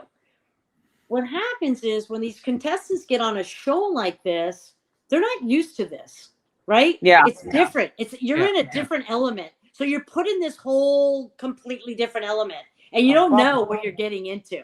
So then when you do get into this, you're sleep deprived, food, your energy, everything just like goes down. I have to say, I went back like 2 weeks ago and I rewatched season 4 myself, or not 2 weeks ago, when you came to me and said, will you do this? Yeah. I was like, you know what? I don't fucking even remember my fucking episodes. So I did rewatch season 4. And when I rewatched it, I was like, oh my God. What I realized was, I didn't realize how many, they all smoke. Like the I was going to say that. Yes. And I was like, Gloria. Like, yeah, go ahead. Yeah, because Gloria, like before we were talking about dope, coked out of their minds or something. I was gonna say, if anything preseason 19, you look at the contestants, like you see a bunch of shots, even on All Stars. Like it was just weird how like 70% of the cast had were just sitting around and smoking, and I'm like, is that normal stat? I think I was the only one on my season not to smoke. But You never see me outside on my season. Never. Season 4, everyone smoked. Yeah. Every one of those contestants smoked. And when I was rewatching it, I was like, oh my God, they all smoke. And I don't care if anyone smokes. I'm not me either. Person, but it was just really odd. Yeah. In Canada, I care because we pay the taxes for health care. Yeah. And I'm just like, fuck. You know, Petroza died of lung cancer, and I'm just like, well, there you go. You're fucking smoking like a chimney on that goddamn episode. You know, I'm like, but it was really weird for me to see everyone smoking. But the reality of it is, it's just like the only thing Tiffany is passionate about is cigarettes. Yeah, Barbie said that. I said that, Gloria. I know.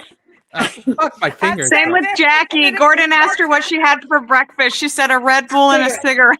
Yeah, and it's you so literally funny. ate it. I know, and I'm just like, I can't believe all these guys smoke, you know, and it was so. And funny. I smoked. You do? I do. I smoked when I said it about her. Oh, that's hilarious. She really. Yeah, yeah. Honestly, Red Bull and a cigarette is like the most white trash answer I've ever heard. Like, I mean, that's all they did was smoke, you know? And it was so interesting to go back and rewatch and see all of the chefs smoking out on the patio. And every single one of them smoked. Every single one of them. I'll give this much. I prefer smoking to chewing tobacco, maybe because, like, depending on how much you have in your mouth, it impedes the way you're talking to it in a way that makes you look even more ridiculous. At least, like, not that this is a good thing necessarily, but there's a cool image when it comes to people holding cigarettes in a certain way. Like, that's a whole different debate in and of itself, but is there a cool way to chew tobacco? I don't think there is. Who did tobacco? Ben. Ben did tobacco on season 4. Ben was a tobacco, and Jen made a big stink about him. And she said, I'm tired of fucking cleaning up after you and your tobacco. He was spitting tobacco in little water bottles. Yeah, somebody did that on my season too. You remember? Yeah. Ew. And I know. And Ben did that on season 4. And all the women were complaining about him doing tobacco. And I was like, which Ben? There are so many Bens. Ben Taylor is the one that has like the motorcycle-looking mustache. Ben Wolanka from season 5 had a whole beard. oh yeah, Gloria, we got to talk about Ben Wolanka, right? I'll tell you about Ben. Listen. He lost a lot of weight. Yes. I've known Ben a really long time too. It's crazy. Me too. Yeah. I love Ben. I love him very much. We got to talk about how Gordon Ramsay rammed him so hard that season. He did. And you know, the reason why he did, and here we go again. They latch on to who's talented. Okay? Ben was talented.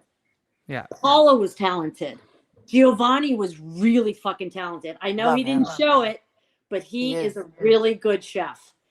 Who else was a really good chef? I mean, Coy, love Coy. Coy was amazing. She was a really great chef too. And Paula was my number one. I love Paula. Paula, by hands down, the best chef. But the thing is, you got to go after their little things that, you know, I mean, fucking Ben sent up desserts. I remember that. When I there were no roasted him about it on appetizers. Facebook. I was like, Oh bro. my God. When Ben did that, I was just like, Are you fucking kidding me? You send desserts and no one got appetizers? Yeah, that is a You totally fucking different level of idiot. error. Like, why did you think we were at that stage? Do you just not understand how And he- dinner courses work? And again, the brigade system. And in his defense, he said Gordon fired the desserts. And I was just like, Ben, like, you gotta fucking listen, you know? And he was like, I know. And he's like, I just got excited and da-da-da. And I'm like, but you gotta pay attention. But I really like Ben a lot. And Giovanni, I love. Giovanni's he's a great guy. Dad, he's a dad now and has kids. I hope he wears the term dick face as a badge of honor because I'm sorry. Yeah. So, when he called him a dick Hey guys, I only have about maybe 20 minutes left. I have to get off here soon. Okay, so Yeah, I Ashley, got to get out of here soon. So if you have any questions for me or whatever now, yeah, let's fire the questions to Ashley, and then we'll Sure. get it off. Sorry, guys. I got to work in the morning. Ashley. Actually, I'll go with one of these commenters. They're asking, are you still in touch with Chad? Chad? Yeah. Who's Chad? Chad Wow. Gelso? Yeah, the guy who's Chad from my season. Sorry, my brain I was like, wait, what? Oh my God, I'm sorry, Chad. I love you. No, That's okay. I haven't spoken to Chad in probably like 5-6 years. I don't speak to him. Sorry, Chad. I forgot you. I adore you. We just not fair, he close is- like that. He's kind of That's like Hassan and Eddie, but more forgettable, to be honest. I'll tell you, Chad was honestly very, very, very, very talented. Very talented human being. I beat him in the black garlic challenge, and I'll never forget. He's an amazing guy. We just never kept in contact. It was just kind of one of those things. Yeah. How But, about Amanda? we gotta Because get Amanda into- is delightful. I love Amanda. I love Amanda. Everyone thinks we look alike. Everyone thinks we're sisters. Everyone thinks we're related in some way. I love her. We had a great relationship, and we still do.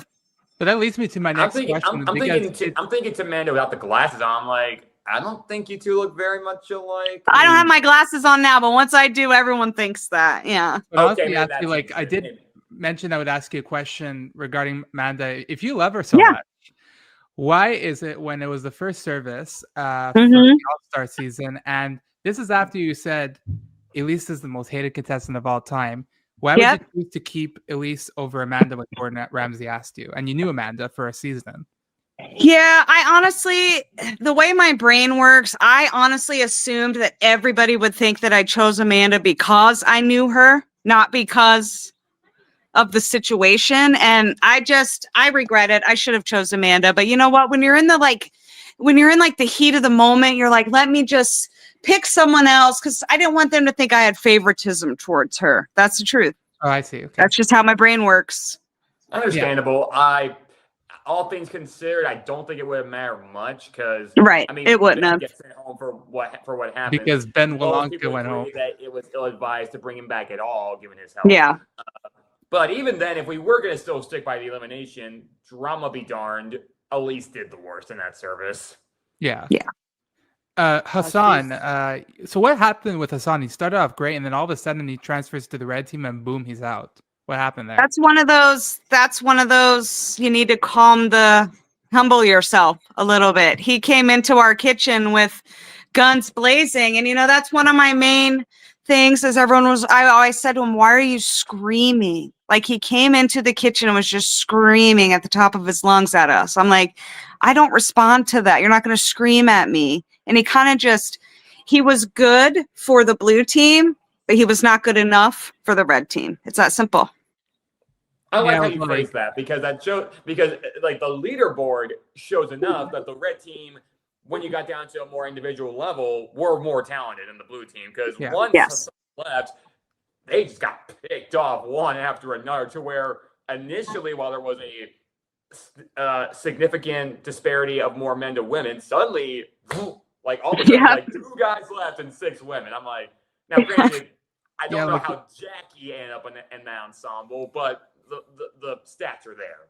Yeah, because Hassan said the most stereotypical thing ever when he says I'm not yelling. This is how I You That being talk. said, also have still to not remember the that juiciest still thing. it's early on, and there are at least two people on every station, and you're really falling over top of each other. The less people in Hell's Kitchen, the better. Yes.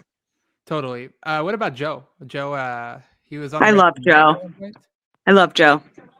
Love him. I think He just had a I've heard baby. people.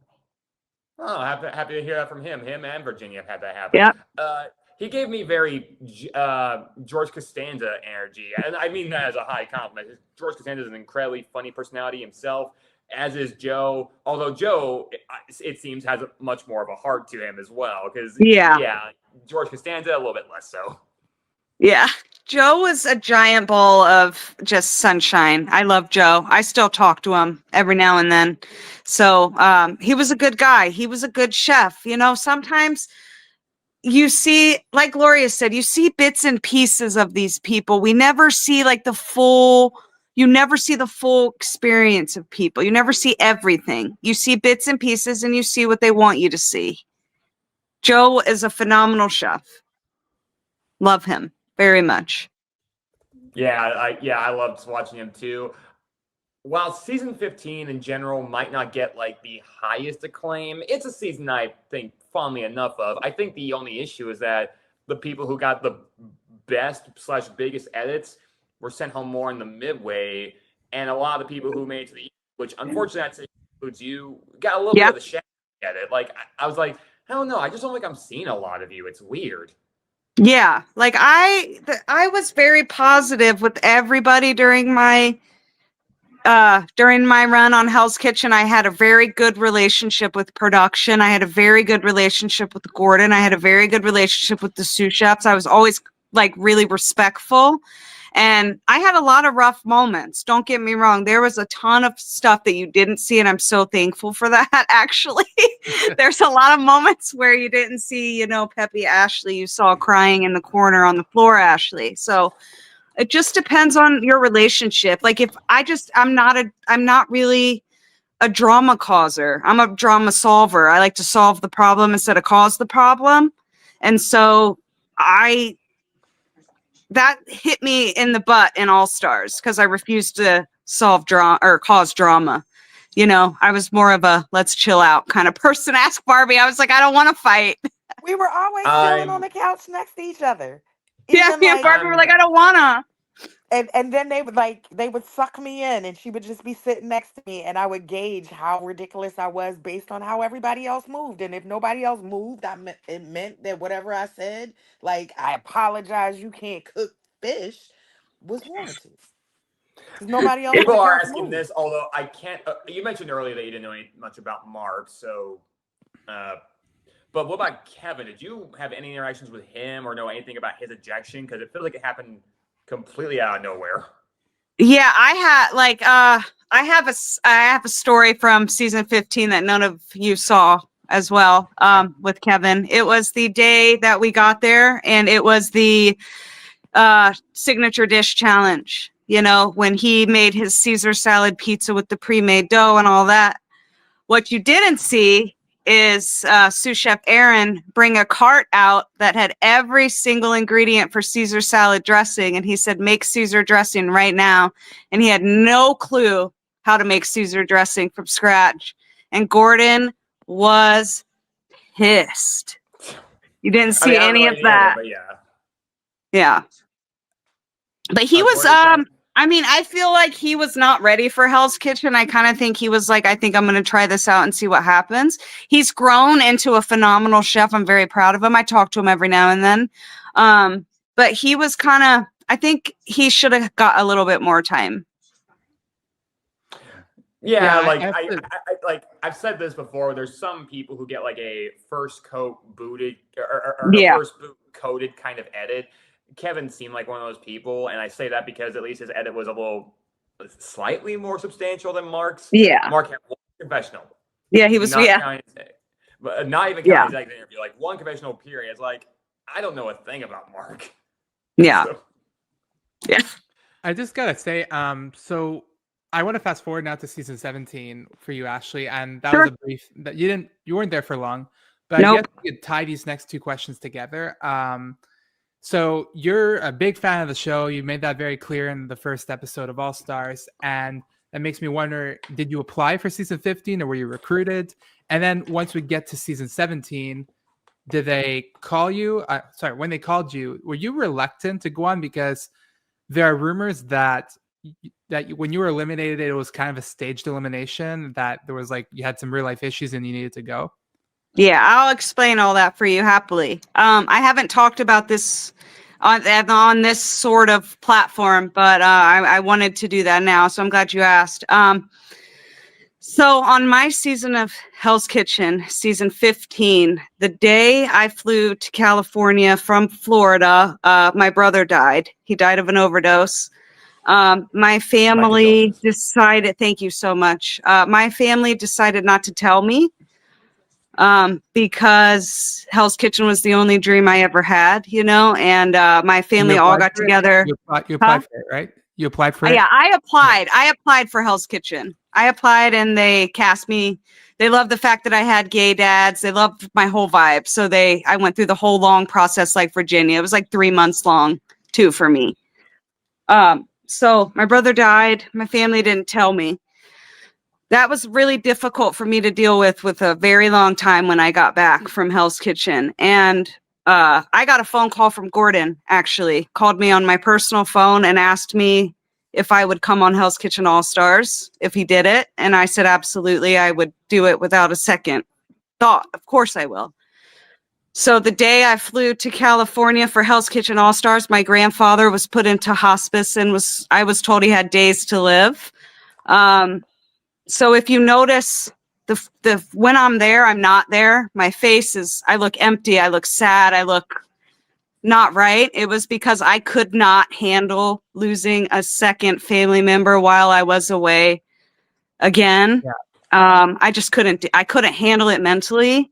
And I just wasn't in the right headspace. So I talked to, I asked him, I said, everyone else here deserves to be here. And if someone needs to go home, then I'll just take the bullet. I'll just take the bite because, I'm just not there mentally. I'm sad about it. Trust me. I wish I could get another chance. But I just couldn't handle losing another family member that way again. It was really difficult losing my brother. I've never been the same since, honestly. Yeah. So yeah, it was tough. It was hard, but that's the truth. That's the real reason why I didn't perform my best on Hell's Kitchen All-Stars. First of all, condolences to your family members. I appreciate that. That does lead to a couple of follow-up questions, though. Gloria, you wanted to say something? Yeah, that's tragic, Ashley. And to be going through and doing the show and having all of that happen to you, like, that's so fucking tragic. And I mean, thank you, darling. I feel for you. Thank you. It was awful. I'm not gonna lie, it was awful. It's the first person I wanted to call when I left the show. When I got my phone, the first person that I wanted to call was my brother. So, and I just had a bunch of messages telling me, don't go on Facebook, don't do any of that. And it was awful. It was awful. So so just to clarify two things. First of all, actually to clarify one thing. So your brother, you knew or you did not know about his death when you were doing Hell's Kitchen? I didn't know about his death for 8 weeks. I missed the funeral, everything. Shit. Okay. That is awful. I don't give a lot about my personal job experiences because, I try to keep that close to my chest. But let's just say, I've been to probably at least 100 funerals as part of what I do for a living. This is no joke. It really is. Yeah. So, that is why, I don't know if it's like a joke or anything or like a meme. How often I do this whenever we talk about shit who's been departed, but I mean it every time because it does not matter what my thoughts were on these people. We got told a lot of beef about Paulie from season 16 a while back recently. I would still take my hat off every time because it does not mean he deserved to die as young as he did. Right. Absolutely. Yeah. Yeah. The same thing with your family. It's especially that close together and under these specific circumstances. And my brother was my non-romantic soulmate. He was my best friend. We spoke 4 or 5 times a day. He was everything, and so losing him and then having the potential to lose my grandfather and me not be there, I'm not that strong. I'm strong, but I was broken. So Your grandfather, I'm not sure if he's deceased now or not. yes, he is. Yeah, he passed away the day I got back. Oh, Like I shit. said. That's Like I said. that's even worse. You leave Hell's Kitchen, you throw in the towel, and then you find out, and then it's for nothing because you're doing. I made it in time though to say Okay. goodbye to him. Okay. Thank God. Good. Yeah. At least Good. there's that. At least there was that. So Yeah. you're a Yeah, legend.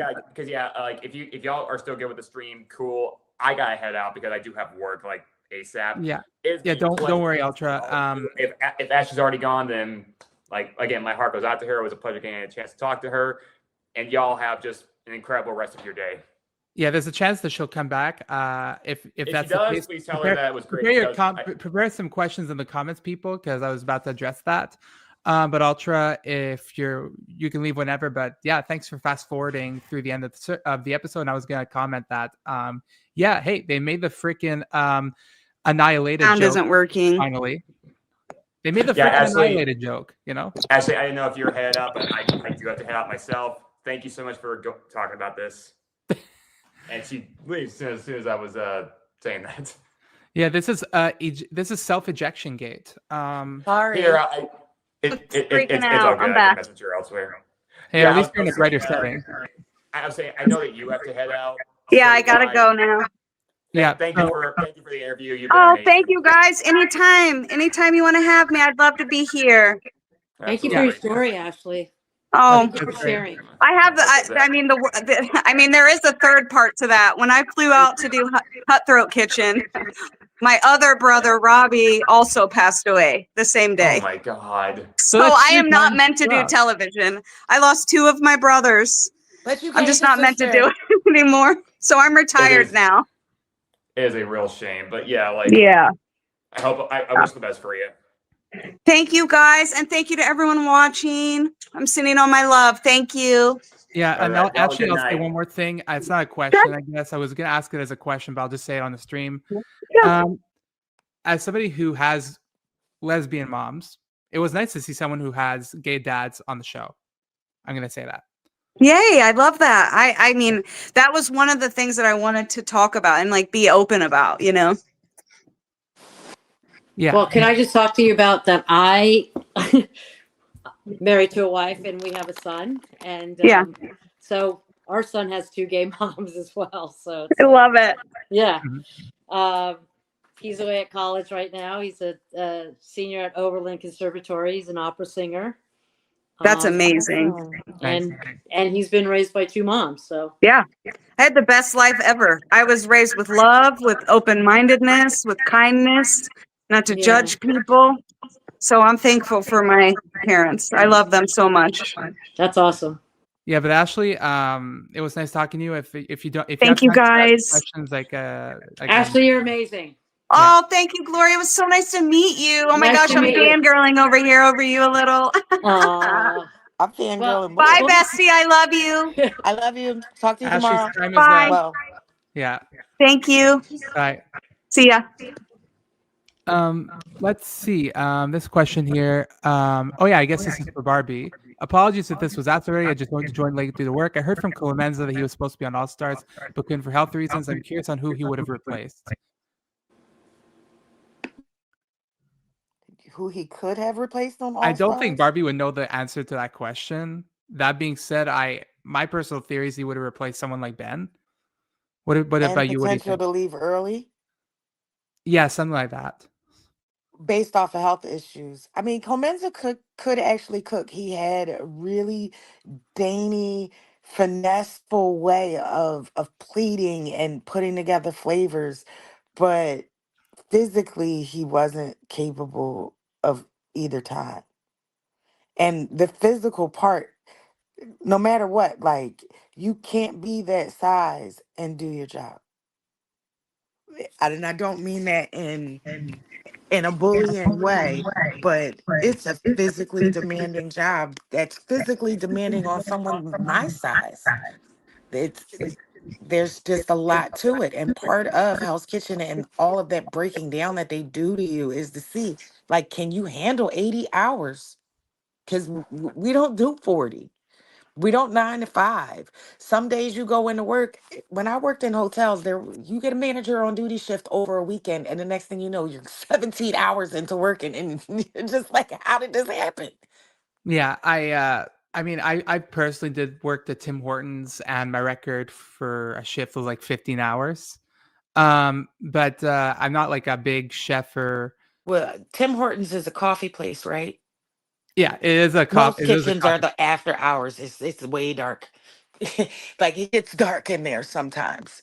Yeah, it's where I worked at Tim Hortons. It was in a very small town in northern, like it's not northern Quebec. It was like, how do I put it? You have Montreal.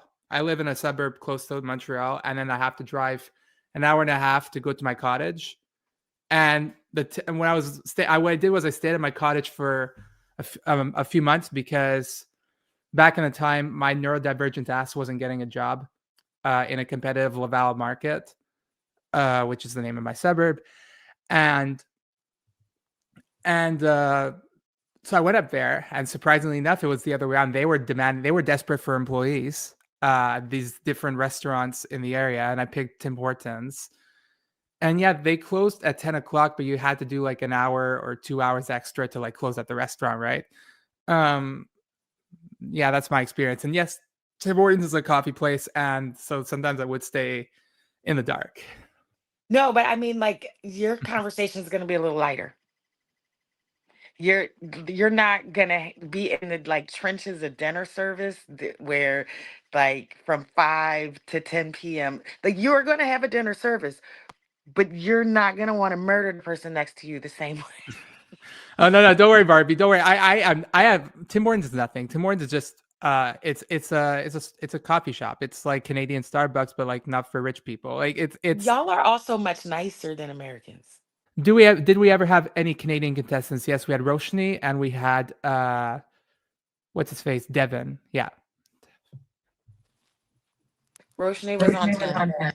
Can we talk about season 5? The first person to go. Go ahead, Gloria. Yeah. The first person to go on season 5, he was gay. He was actually the first contestant that came on to Hell's Kitchen, and he had a pin on his jacket, and Gordon actually asked him, "What is that?" And he said, "It's a representation of me. I'm outwardly representing myself on this show." And he was the first one kicked off the show. Yeah, it was a nice moment, although unfortunately it was followed up by first elimination. But, yeah. But yeah. I mean, let's look at all the contestants on the show. I mean, Paul is gay, I mean, LA's gay. I mean, there were so many gay people on, as contestants on the show, that it didn't really matter. You know what I mean? Like, as long as you're competing and you can hold your own and you're in this as a contestant, it didn't matter what your preference was. You know what I mean? It's like you're on the show and you're competing who you are as a chef. So that doesn't matter, and it shouldn't matter. I think it's harder to compete as a neurodivergent than it is as a gay or queer person. And you're neurodivergent? Absolutely. Have you watched the show? Yeah, but I want to know like what's specific. Well, yeah. I'm a very late diagnosed autistic. You're what? Very late diagnosed autistic. Autistic, really? Yeah. Holy crap! Wow. Okay. Very late diagnosed. Barbie, wow, autistic. That's amazing, like Barbie. After All Stars. This Wow. explains everything. Yeah. I was like, everything. It explains why I'm so. Jim, this takes it to a whole different level for you. This explains everything, Barbie. And wow. I think there's a lot of chefs that there are. Yeah. No, 100% agree. 100% I was like, yeah, because I was just thinking like, I have autism. I'll put that out there. And yeah, like the thing about Barbie is I never got the impression that I didn't get the autistic impression from you. I got personally an impression that like if you were on Survivor, you're someone who I didn't get the impression that would blend into a lot of tribes very well and would be eliminated early a lot because unfortunately season 10, season 17, there was a lot of times where people just said like, oh, Barbie's not fitting in with the team. It's not working out. Like Barbie. People were complaining. But it wasn't because I wasn't doing my work. It was I know you were working hard. I saw that. Because I won't say anything, but my face will. Yeah, and that's the And thing. People, yeah, and it's really hitting me now. Holy crap, she is autistic. I didn't think of that until, you know. And I guarantee you, there's probably a lot of contestants that are. that are undiagnosed don't even know. They don't even Yes, know, because that's I right. didn't know. I didn't know until it finally clicked that I just needed to I needed to seek out the testing and everything. Hell's Kitchen made a video of me, and it was Barbie's Hell's Kitchen. There's a video, and it kind of ran through all of my expressions, and I was like, and Yeah, I knew exactly. If you ask me how I felt in any moment, I can tell you exactly based off of the look on my face. And did you sign off on that video? Mm-mm. Well, I guess at that point they have the rights to do anything they want with any contestants, but that's they interesting. do. That's They do. interesting now, Barbie. But Gloria, somebody asked me this question to ask Yeah. you. Yeah. If life presented itself an opportunity to come back as a sous chef again, would you take the opportunity? To go back as a sous chef on Hell's Kitchen? Yeah. Yeah. Nice. And Barbie, what about you? Would you go back for a third time? Would they invite me as a sous chef? Sure, Because sure, I as would sous chef. much rather. I listen. If I went back into the Hell's Kitchen, I would love to be behind the scenes, or where Gloria was. But to actually compete with people again, I know what my role would be. They have typecast me for Yeah. that position, and so if it's to tell people what to do and them not like it, can I at least be in charge? Yeah, Barbie, I 100% agree, and I think what I want to circle back to the gay representation part that Gloria mentioned. I think even before Will, who is now Sarah, it's like the first 4 seasons we had a bunch of gay contestants who they just didn't bring it up on the show, and that was it. There were a lot of gay So contestants on the show. it's really difficult, because when you say gay, it can mean so many different things. Like I am a part of the LGBTQ and A community also, but people can see that I've been married to I'm widowed, and that it was a very typical heterosexual relationship, but it wasn't. That's just what it appeared to be. And so a lot of people now, like I've had my closest relatives look at me and say, such and such a person said you're gay, and I told him you're not, and I'm like, why? Why did you tell them that? So it's very difficult sometimes for people to accept who you are, whether you tell them or not. And the bottom line is, it's really nobody's fucking business. Literally, nobody's fucking business. It's personal, and you have to take. They have to understand you take things personally, but we can take things on the surface, right? And it's like you brush it off, and you're like, yeah, it's funny, but in reality, this is our life. This is how we live our lives, And Jem, like you have 2 moms, and it's fucking amazing, and they raised a beautiful son. Thanks. You had 2 dads, and they raised a beautiful daughter, and that's what people need to realize, that that's too, the Barbie. difference that we make, Talking about Ashley. What's that? Oh, Ashley, that's right. Ashley was raised by 2 dads, No, 2 dads, right? Yeah. Yeah. But I mean, it's just like, get over it, people. Like, Yes. it's about who the individual is at the end of the tunnel here. It's like, you guys are amazing. It doesn't matter who raised you. It doesn't matter. My son was raised by 2 moms, and he's phenomenal. Yeah, I personally I don't know if people would know that he was raised by 2 moms. Like, no one would know that, and who cares? I think that to start with a show where the first person who went home was gay, where even on season 10, Tavon was the gay Yeah. chef of my season and the first to go home also, to where we now have Kyle from last season. So, and Christina from my season. So, and to Heather. be free Yeah. is most important. Well, are we done, or do you have any other questions for me? I'll answer anything you have, but other than that, Yes. Anybody in the comments have anything last minute for Gloria? I'm about starving. So I think that we beat Flynn's record. I don't know. I see a whole bunch of people talking on there. Gloria, I have to say your friend request because you're awesome. I am so glad that I did this. thank you, Yeah. Barbie. So nice to meet you. So nice to meet you too. Yeah, I wish you were on my season. I wish I had been too. Yeah, Like, oh my my God. seasons were. It was. Here's the thing, Jim. You kept saying season 4 was your favorite season. Like, why? I actually thought season 5 was my favorite season. Okay, 5. Fine. Yeah, either one. I love season 5. To be honest, that was my favorite. Paula. Yeah. For me, it was a big compliment when Gordon was like, "You remind me most of Paula." Like, what?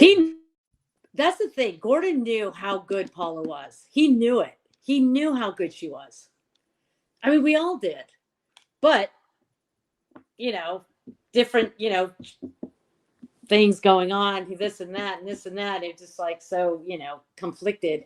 But she always thrived. Everything she did, she thrived, I'm gonna But answer it's the conflict. question.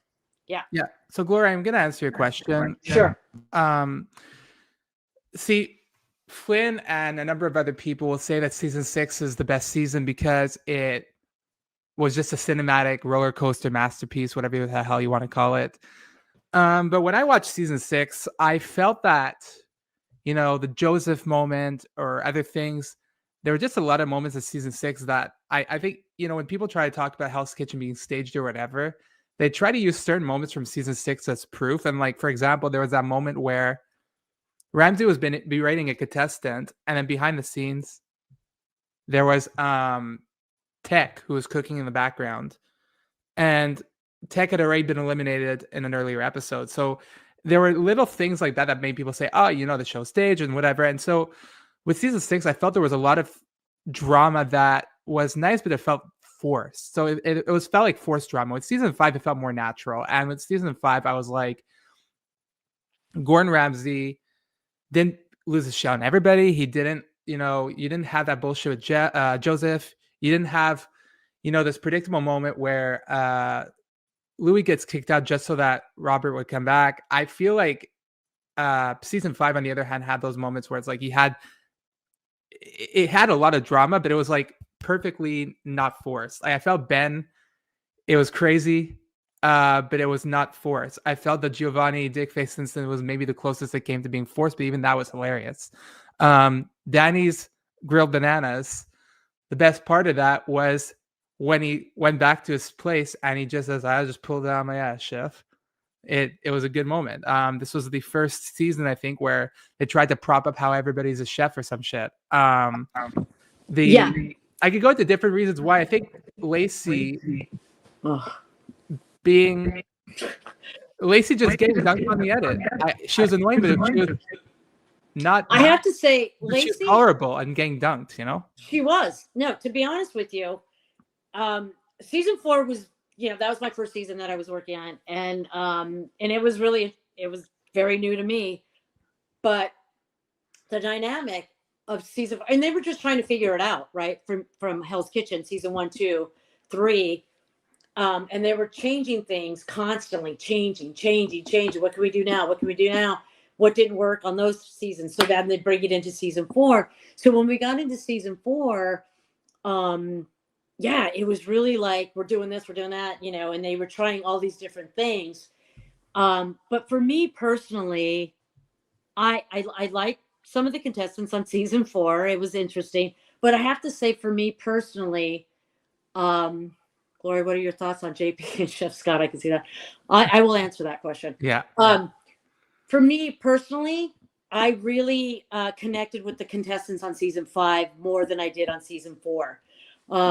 I did connect with Christina. Again, I'm still friends with Christina. We still chat on Facebook and stuff. I still, we still DM each other. And she should have won that season. I mean, she was better than Petroza. Petroza had certain things that he just wasn't good enough on certain things. On season 4, Vanessa was good, but she just wasn't good enough. She had her moments too where she had strong points, but there's no way Vanessa ever could have led a kitchen. She would be a great sous chef in a kitchen. She could never be an executive chef at that level during my season. I think I'm going to ask, before you mentioned JP and Scott, Sure. think one thing that should be asked about is, since you worked on season 1, this question Yes, here. I did. There's the controversy regarding Jeff Lepoff's elimination. Was it did he quit because he was pissed off, or did he quit because he sprained his ankle on the way out? He did sprain his ankle on the way out. And here's the thing. When a contestant gets hurt, Gordon, and I have to say, Gordon took that shit seriously. He didn't fuck around.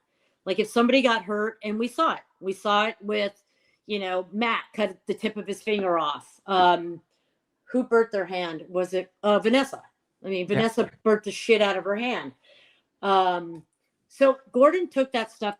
He didn't take it lightly. And the producers and everybody on the show, you can't take that shit lightly. They can't go back in there and continue to do what they can do, because all it's going to do is piss off all the other contestants and make drama more than what there was. But they just couldn't work a station. So let's be realistic and face facts that they couldn't be in the kitchen. So get them out. So that was a great way to eliminate that person. And at the time, the people that actually did get hurt, they were the weakest people at that time. Matt, not so much. He cut the tip of his finger off, but they had to keep him because he made great television. He was totally. You know what I mean? I wish that Lou Ross got the black jacket over him, but Me too. He made good television, and I don't really count the earlier seasons as you need to earn that black jacket, because he made it clear you didn't have to earn it. But what, I guess, to circle back to Jeff, so when he injured his ankle, did he quit, or did they force him to leave because of that? I wouldn't say they forced him. They asked him, and they said, can you continue?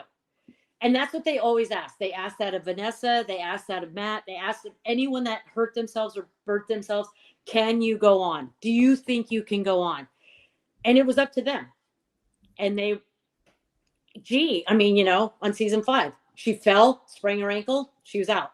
She knew. She's like, I'm done. I can't. There's no way I can do this. I think, Gloria, to be fair, I think Gordon Ramsay was going to eliminate her regardless, because she was in a fucking wheelchair. No, you're right. But again, could she continue? No, she couldn't have. Yeah. But that's a good out as well. You know what I mean? So good thing she fell, I guess, on her part. But I think the people that legit hurt themselves, they're done, and they know that they're done, and they can't continue. Yeah. So I think that's legit, and that's not the show's decision. I think it's the individual's decision to say, I can't do this. So yeah. And that's fair. And what about sous chef Scott and maitre d' JP? Jean-Pierre Scott went to Johnson and Wales. Chef Scott did go to Johnson and Wales. I'm still friends with, I'm friends with Chef Scott. He's been doing a lot of consulting and doing things like that. Yeah, there were reasons why he left Hell's Kitchen that I probably can't say. So, and I won't. I don't think I'm inclined to say, but so. Yeah. So Jean-Philippe and Scott, you mentioned Scott. Do you think? Yeah. Did you like his approach, or did you think he was too mean? It's funny because my friend Kim, who brought me on to Hell's Kitchen, when I first started behind the scenes, Kim and Scott were best friends. And that's how I met Scott. And we all became really, really tight. We were really good friends. Mm-hmm. Scott was, I think Scott changed a lot when he became the sous chef on Hell's Kitchen. Like he became this persona of like this fucking Marine. And we were like, what the fuck? Like, where did that come from, Scott? You were never that kind of person. And then all of a sudden he just became this like huge dick, basically. And it's, and again, he became this persona because he became this persona for Hell's Kitchen. So he developed that personality, and that's what they wanted. They wanted that, and he gave it to them. At times, I don't think they wanted it that bold, but he did it because that's who Scott is. Yeah, Scott is. Those were a fun 10 seasons just for Scott. Yeah, for sure. Because here's the thing: the approach was controversial, to say the least. I wouldn't tolerate. Let me rephrase. Like, if my boss was like that with me, I wouldn't tolerate it. But the thing is, on Hell's Kitchen, I feel like anything goes. In terms of because you're signing up for a TV show. I feel like that should be a different case. But yeah, and just in terms of the TV itself, watching Chef Scott just go all military on people's asses, and then just like say that this is a good season 6 moment. He just like shoves a plate of food towards Andy, like goes right in the face and says, "You get that, get to the basket, girl." Sorry. At that point, it was really fun, interesting, because a lot of people, and I got a lot of messages that I got to me and saying, what the fuck was Scott? Like, he's trying to be Gordon Jr., right? He's trying to be Gordon Ramsay, and he's not Gordon. So why is he acting like Gordon? There's one Gordon, and then Scott's trying to be Gordon. And he was. There were moments where Scott thought, let me take the reins of this. And I think they pushed him to do that in certain instances, to do that as well. I chose a different approach when I was the sous chef. I didn't want to come across as being that asshole. I had moments where the producers were telling me that I had to like say this or say that because I had to. It's not that I wanted to, I had to. But in reality, like I'm not that kind of I'm not that person, but you have to do it. It's television, and that's what you have to do. Yeah, because some people would argue, Gloria, no offense. Some people would have argued that you're probably the most, if not one of the most invisible sous chefs in the show's history. Myself invisible. I didn't want to be that person. Season 4, when I was doing the show, I was just like, when I got in there, I was like, oh, fuck. Like, what the fuck am I doing? Really? And Barbie's laughing. No, it's true. I was just like, oh my God. Like, what did I get myself into? Totally. Because, they wanted me to be the asshole and the yelling and the screaming. And I'm like, that's not who I am. Like, I'm not that kind of a chef. But I had to remove myself and be like, it doesn't matter that that's not who you are. This is who we want you to be. It's television. So separate it. But I had a really hard time, to be honest, separating it and to become that asshole. I was that asshole. You didn't see it, but it was behind the scenes. Like when we were in the kitchens prepping and stuff like that, where I had to be that asshole. But can you give examples? Yeah. Oh my God, Roseanne. Like, I can't, Lacey, man, I ran Lacey into the ground a lot. And like, am I proud of that? Like, no, like I'm not happy about being that kind of a person.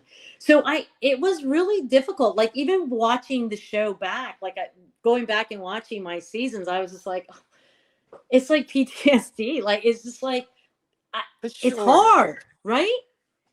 And it was hard for me to watch that. And I'm just like, God, they wanted me to be such a fucking asshole. And I just couldn't get there.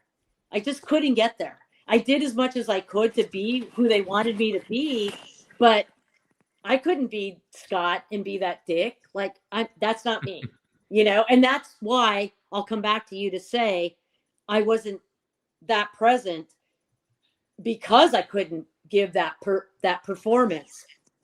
It wasn't me. I had moments where I did certain things and they captured certain things that I said, but to be an outward like Nazi general, like I just couldn't do it. I just didn't have it in me, to be honest. I'm not that person. Yeah, I totally get it. Yeah. And about Jean-Philippe, what about him? Who? Jean-Philippe, the maitre d'. Oh, I love him. He took a lot of shit from Gordon, like a lot of shit. And even off camera, like I had multiple conversations with Jean-Pierre, and and both of us, because Gordon was just, we would talk about it, and Jean-Philippe, I was just like, why do you let him treat you like that? And Jean-Philippe's like, I know it's for television, I get it, and I'm like, yeah, I know, but like at the end of the day, you're a person, like you have feelings too, so I don't know, like I didn't feel like he was respected, and I know he left. He left for certain reasons too, because of Gordon. I see. Yeah. I know that he went to Johnson and Wales because we both wound up doing a food show and sitting on a panel together at the same time. And he was actually really cool outside of Hell's Kitchen. Inside of Hell's Kitchen, I didn't really have any problems with Scott because I was on the red team and then I went to the blue team for the finale.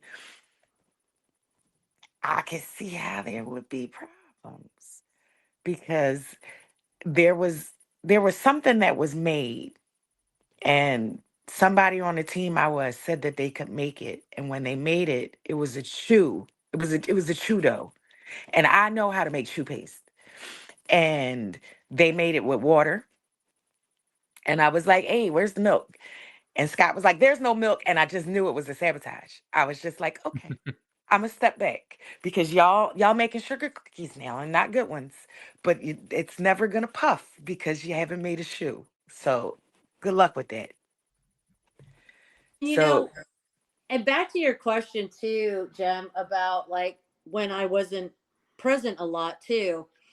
When the teams joined forces, I had to go behind the scenes because on camera, the team that was putting out food, I was behind the scenes cooking food and sending it out to the people, the diners.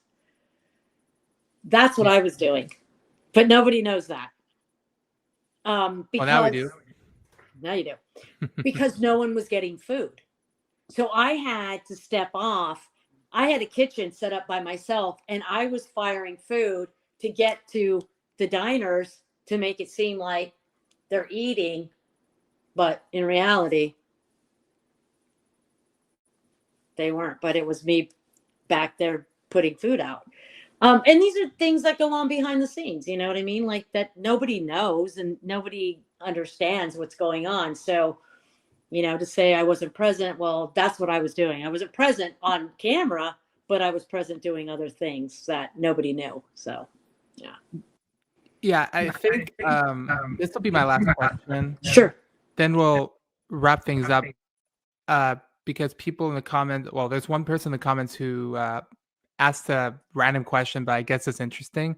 Barbie, if you were to go on Next Level Chef, would you be on Team Ramsay, Team Arrington, or Team Blais? I would have to watch to figure out whose teams are whose. So I'm going to have to go with Gordon's because he's the only name I recognize right now. Yeah, I totally agree. That being said, I personally... Right there. Yeah, I don't know who I would pick on that show, to be honest. I've watched 2 seasons and a portion of the British one, but hold on a second. Thanks for the compliment. And I will try to do another stream. And don't worry, it will be less long next time if I ever do it again. It's because we had more guests, more shit to talk about, older guests on top of that too, and I think that we're just maybe vintage. Please. Yeah, that's what I'm saying. Vintage by the old word. We don't like that. We are menopausal women. Watch your mouth. I meant, you know what I meant? Like from older seasons, I meant. Vintage. Vintage. Totally. I said what I said. Yeah. You guys, Thank you so much for having me on here. It was great just to kind of go back and like reminisce about like the show, because I'm just like never thought about it for so many years. But then like when you had texted me and asked me about it, I was like, oh shit, like it's fun, you know. So if you ever want to ask me more questions, please feel free. yeah, of course. We'd be happy to have you back. And thank you for coming. Thank you. Goodbye, everybody. Bye. Good night. Good night.